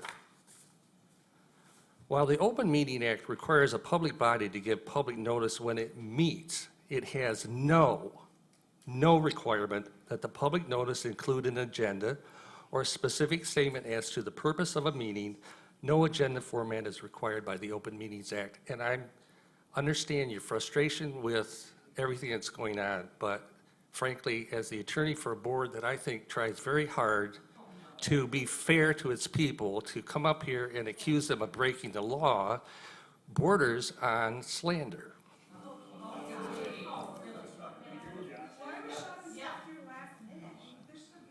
You could ask that, but don't say somebody's breaking the law when they're not. Yes. All right, we're going to call order back into this room, please. Or sir, if you'd like to please make your public comment. So you've mentioned some different things, talking about the BESS as far as the Planning Commission, exploring the different options that are available. We have a professional planning director that we pay a nice salary to. They should already know the differences between these things. And draft ordinances, going around behind residents' backs, that's what we're paying for. There's been some comments by Zach that, the Planning Commission's time is very finite. Perhaps there's a conflict of interest here. Perhaps Jody shouldn't be spending all of her time dealing with Pavilion Township as being their consultant. She works for us. She's a salaried employee of our township. Isn't that a conflict of interest when you're working for other townships doing the same thing, introducing very similar ordinances? I think you guys need to take a look at that. And then let's say that, okay, the BESS happens and there's a disaster. So then what's next? Are we going to be looking at taxable assessments to bring city water to every residential property in township? You guys have already dealt with the sewer debacle. I don't think you want a water debacle on your hands either.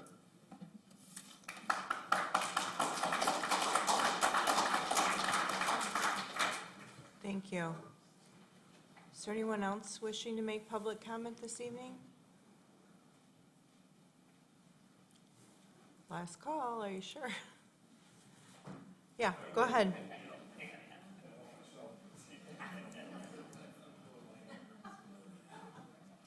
So, I own car dealerships, and not everybody likes car dealers, so, they're like lawyers or whatever, that's what they say. I don't treat my people like that. We got great reviews, I've been doing it for almost 40 years. And all I can tell you is I watched the government with these batteries, where they said, it's mandatory, we're going 100% to batteries. But nobody thought, well, a good friend of mine owns McDonald's Towings. He doesn't want to pick the electric cars up. Because if he brings them back to his yard and these lithium batteries catch fire, he has to completely seal that area off with everybody's vehicles in it, and it's hundreds of thousands of dollars. Where are we going to put the batteries from these 5,000, 6,000 pound electric cars? That's why the value of them went from everybody paying all the money because our government said it was the best thing we should ever do, right? Hey, look at the money we're saving. We're not polluting the air, but we really are, because where are we going to put the batteries? And so here we are talking about batteries again. And now we're talking about storing them in our backyard. I'm just saying, I appreciate the fact that you guys want to get knowledge about this, but we should already have knowledge about this. We should be paying somebody out of the money that, our taxes are almost as high as places in California. I lived there. I lived in San Diego. And our taxes are that high. Why are we not paying somebody? Why are we not getting, I mean, I'll come pick you up and bring you over to Comstock. And we'll go talk to them, and I'll bring them outside, and we'll just talk like normal people, and we'll say, hey, how'd you guys do this? How did you get rid of it? Because it was on the news the other day, but I watched Channel 3 on these meetings downplay it, and I watch M Live downplay it. And they sat here and listened to all these people in here. Somebody needs to listen to all the people that live in here. You guys all live in this zone. You don't want, I've been in a gas chamber. You don't want to be in a gas chamber. That's what this lithium gas is. It's being in a gas chamber. Number one, go buy a gas mask, or go find one at one of these places that sell them, and try to put it on. I remember being a 16, 17-year-old kid getting jammed in the gas chamber, and within seconds, when they told you to pull your mask off, because they made us do that in the 80s. They don't do it now. Now they got cards that if they yell at you, you pull out the card, and the drill instructor's not allowed to yell at you anymore. What are you going to do in war? Are you going to pull that card out and say, hey, don't shoot me. I got a card. I got a red card. Nobody cares about that. You know, it's, I don't mean to make fun or make light of it, but it sounds stupid that we're even having this conversation. Let's get in the car, or let's get somebody over here. If you guys know somebody, get them to the next meeting. Let's put it on the agenda right now, and let's talk to them. But open it up so you can talk to them and figure out how they got rid of it. It just seems like common sense to me. And the fact that I'm missing time with my family, my wife's blown me up like 6 times since I've been here. Are you coming home? Are we just wasting our time, she says. I don't know. I don't have that answer for her. I can't tell her whether we're wasting our time, because we know how some of you feel, but we don't know how all of you feel. And what the problem is everybody's getting frustrated and angry because they don't know where everybody stands. And you guys should be standing right here with us, going, why in the heck would we want this in our backyard? Why in the world would any of you want your children or grandchildren, because that's what you're going to have to deal with. You allow these batteries to go in, none of us might not deal with it, but this little gentleman up here, he might have to deal with it, or his kids might have to deal with it. Because when they go bad, they go bad. What are we going to do, throw them in the Great Lakes? We're going to bury them underground so our soil's more contaminated? Like my neighbor is saying, these things they're terrible. I hate them. Because you know what? All they do is make them break, so we have to buy more. And guess what? The rich people that have those are getting richer and richer, because guess what we do? We have to keep up with technology. I pay people at my dealerships to do my technology because I have no idea how to do it. And I'm not going to sit here and tell you that I do, because I don't. And I don't know anything about all this stuff other than it's a battery. You see on the news when the person puts their lithium in there, we're not supposed to have, but everybody brings them on the flight, right? And it just causes a fire. Those people are all been contaminated by the lithium, and it's a small amount. Now look at these things, these big, huge semi-trailer looking things, and think, when they start a fire, I don't want the chief and his people going over there to put this out, because they're all going to be at risk. And they better figure out how to put those gas masks on, because let me tell you, within 3 seconds, everything empties. When you're in that, everything empties out of your body. And it's disgusting. I did it, and I'm just telling you. We're passionate because we care. And we want our children to have a place. And we want your children to have a place where it's safe. That's all I got to say.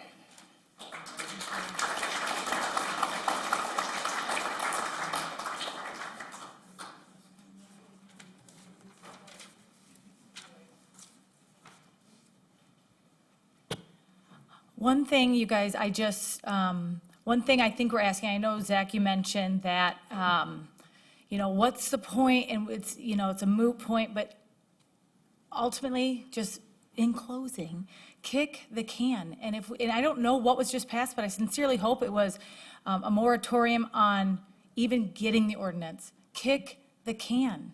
And I understand that you said it might not work. Maybe it won't.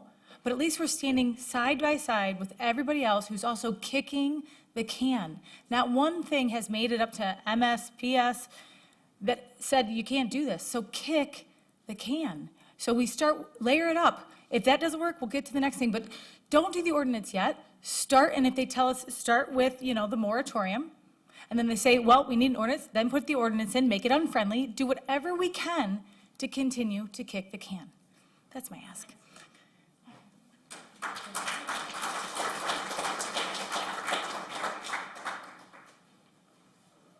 I'm not trying to beat the dead horse, but I just spent the last 3 years of my life building a house here.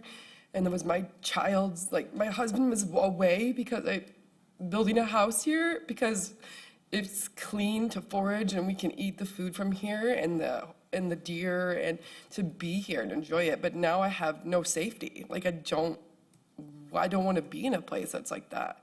I am an advocate. I'm a teacher. I teach at Kalamazoo Valley College. I teach foraging. I teach herbal medicine. I can't forage somewhere. My children can't forage somewhere. The deer can't forage somewhere that's polluted like this.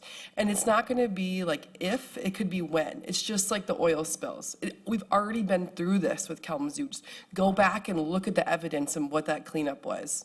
I was at meetings. They were still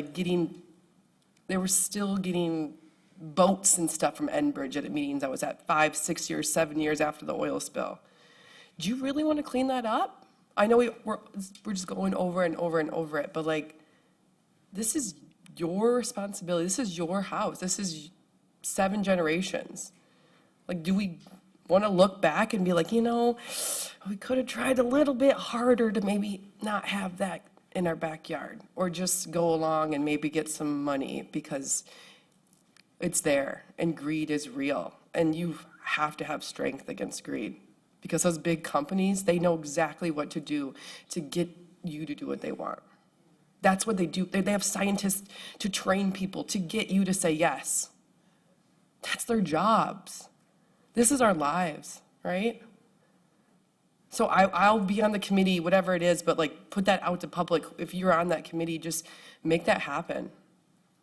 And get as many of these people that have passed this ordinance, be loud and be proud, or hide and try to get the money from them, which maybe that's what you're doing.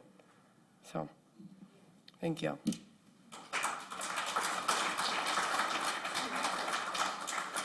Okay, so we just passed a moratorium because we're trying to slow things down, but how this happened tonight in this process was not slow, and that's what Katie's getting at. So there are a bunch of townships going through this in Michigan, right? And there will be more. And here we are as citizens. We've been trying to link arms with all the people that are dealing with this on this side of it. We have literally a coalition alliance. We are sharing information. We're trying to learn. I would ask that you do that before you go through these kinds of things. Before we pass a moratorium, can we talk to these other townships? I know that there was a time that you didn't stand with the other townships when they went up against the Michigan Public Service Commission. So I know that you weren't with them then, but can you please be with them now? Because that is what we're trying to do. And the only way that we're going to get all the information we need to pass a moratorium that makes sense, or might make an ordinance or a WIO or a CREO or whatever that makes sense, is that we link arms with everybody else who's dealing with this. And it's just going to get bigger. I'm going to go talk to townships that haven't even had someone knocking on their door and say, can you please put a little attention in this? Because we need to be thinking together as a state. If we, in fact, don't all want this, which is what I'm really hoping here, is that we don't. So that's what I'm saying. Can you please join us in our fight, joining other people, trying to get all of the best information before we make decisions? And that is it. Thank you.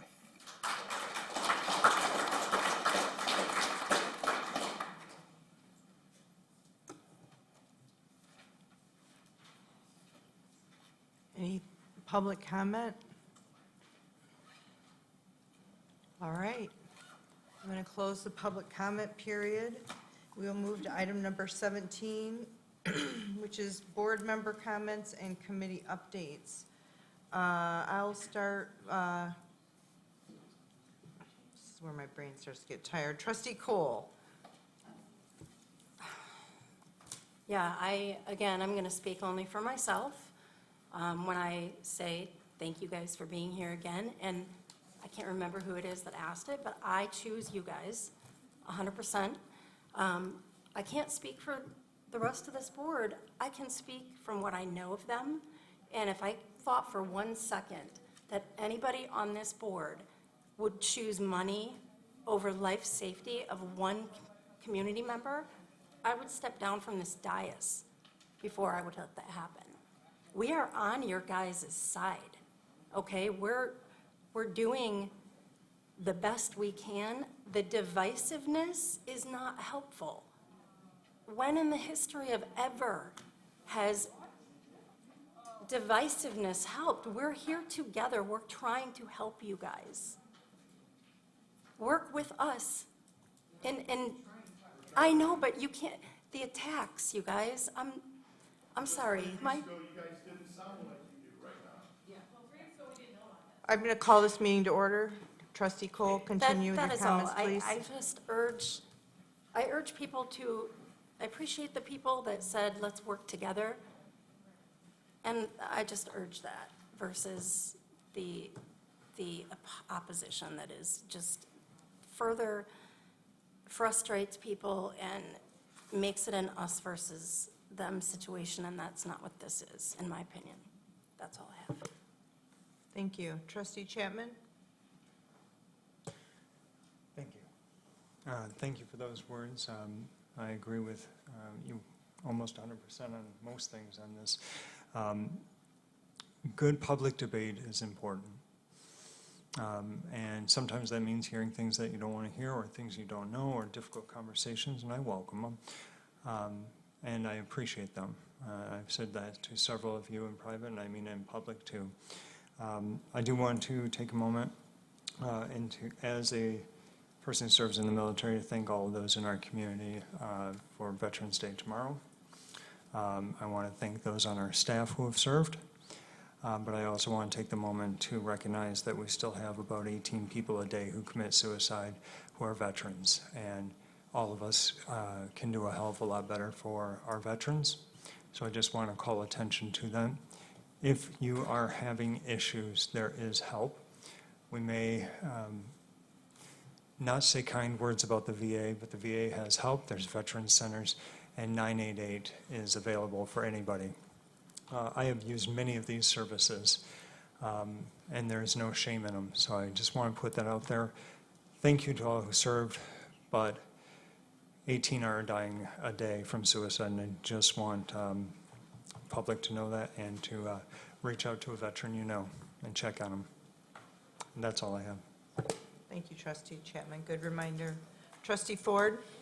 I think folks wanted to know where we all kind of were at on this kind of a topic that we've been discussing greatly, so that it's not mistaken. I personally am a far-left progressive Democrat. I love myself some renewable energy. I drive 2 EVs. That's my jam. So when it comes to solar, wind, battery energy storage, I am a proponent.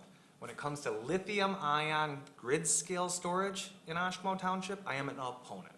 Not okay with that. If we can find alternatives to lithium that are safe, don't have thermal runaway, aren't toxic, I will be supporting those. But if the only product that they can bring us is lithium-ion, I will stand with them and chain myself to their equipment, whatever it takes. We'll shut it down. I'm going to hold you to that. I've done crazier things. Trustee Sikora? Yes, thank you. I just wanted to make a couple quick comments. Someone commented about the road wasn't being plowed in the wintertime. We don't plow roads. And it's important to understand that you go to the place, the people who do plow your road, which is the road commission. Call them up and complain and tell them. I just want to make sure that's clarified, because people are coming here and telling us we're doing a bunch of stuff wrong that we don't have any responsibility for. And the way to be understanding is to get the information and react accordingly.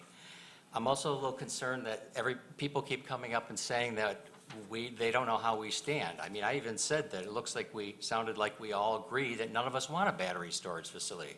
The question was, what should the motion say? What should the moratorium? That's the nuts and bolts part. Well, from what everyone has said, no one wants one here. So please, we're on that side.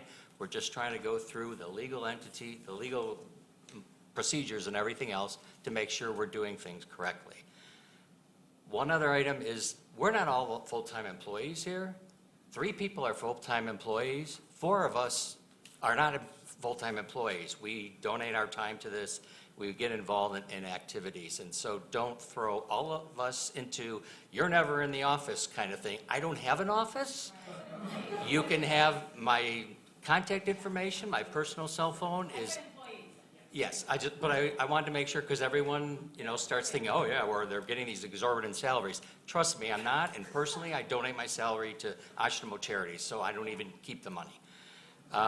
So, after all that, I just want to make sure that we are on the same page. What I've been doing the last couple days, I've been quite busy. On Thursday, the HART committee met and vetted the application that we voted on earlier today, so I'm involved in that.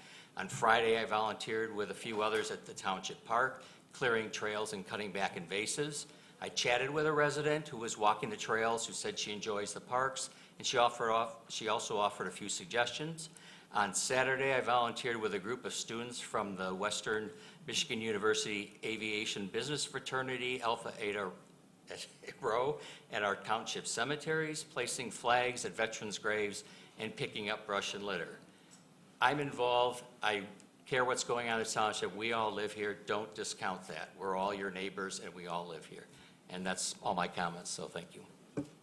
Thank you, Trustee Sikora. Treasurer Bushka? Yes, thank you. So I missed the last meeting, but with my role, I did watch the entire planning meeting, the entire last board meeting, and every meeting that I hear or attend, I'm learning something new, and I did again today. I think what we're trying to do is figure out the best way to do the best thing, not for us, not for the township, but for the community, for the population. I can tell you as a treasurer, as the money person, I'm great with numbers, not so much energy, and so I have a lot of learning to continue to do, but I can tell you also as the treasurer that not once has there been a money discussion on this situation. And I hope that puts some of your minds at rest. If it's happened, it has not happened with my office, and that's where it would need to happen. So it's not money. And we do all live in the community. I have children here. I have grandchildren here. This is their future. So it is important to me, just as it is important to you. And then the last thing is tax bills should be hitting mailboxes the first week of December. Sorry about that. But it is an important subject, and I think I don't know enough about it to make the right decision right now. I need to learn, and I'm open to listening or directions as to where to get the best information from, because I am here for my community. That's all I have. Thank you, Treasurer. Clerk Farmer? Thank you. To make sure that there's no confusion, I also stand with you. I do not support a BESS in our community. And I will say, up until 4 weeks ago, I didn't even know what that was. I didn't know the scale at which some of these battery energy storage systems are at. I mean, I knew we had the one over off of the highway on Drake. I knew that that was a battery. I thought that's what we were talking about. So the education piece is really important here. And I will say, I also joined the Facebook group, and a lot of good information is being shared on there, but also they've had an influx of folks on that Facebook page from other communities going through the same experiences. And it's important that we also stand with them. And I think that this board is well aware of that. The other thing that is not as provocative as battery energy storage systems is that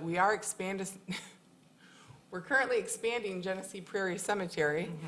Mm-hmm. If people have noticed any of the work happening over there, they're clear cutting the ground so that we can have more lawn burials. Just wanted to mention that so that people know what's happening in their community. And that's all I have for tonight. Thank you, Clerk. From the supervisor's office, I just wanted to thank Trustee Chapman for tossing out the committee formation. I'd like to reach out to you and kind of vet that out a little bit. It would be an ad hoc committee. It wouldn't be a formal decision-making body, but nearly all of our committees that I can think of, generally speaking, in the township are a mix of residents, professional staff, and elected officials.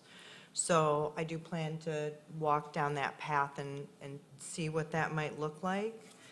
I do have open office hours. You can always schedule an appointment with me. My next one is Tuesdays. They're always the opposite Tuesday of the board meeting, so the next one is Tuesday, the 18th at noon. I realize for working folks, noon is not ideal, so please reach out. I'm happy to meet with you anytime. It is great to have residents come in and be able to have a conversation. I never promise to know all the answers, but I promise to try to get the information or the education and do my best to apply that into the operations of the board and the township. There was one other thing.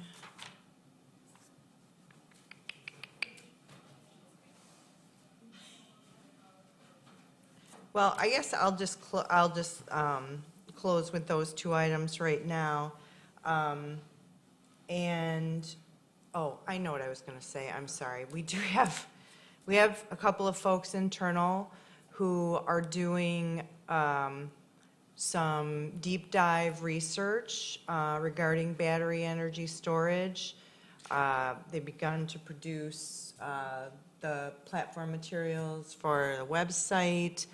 Jim made an excellent suggestion to me the other day that about hiring like an unrelated outside professional to help inform the boards, whether it's the planning commission or the township board, but I also think it would be wise to have an independent, knowledgeable person around this type of work, vet the township website. Obviously, if you see something that you think is inaccurate, let us know. But that material will start to be getting loaded up, and we'll share it with you all as well. And at the next board meeting, which is November 25th, is the budget hearing for the 2026 draft budget, which is on the website. There's printed copies at the counter. If you want your own printed copy for at home, just shoot us a message and we're happy to make one for you. It's, it's like 150 pages or something, so just be mindful. But it would be my plan at that time to update the public and the board about the status of a work group committee to work on, get started on the work that needs to happen around the BESS. So you can expect more information specifically on that topic from us at that time. And with that, it is 9:05. We have exhausted our agenda, and this meeting is adjourned.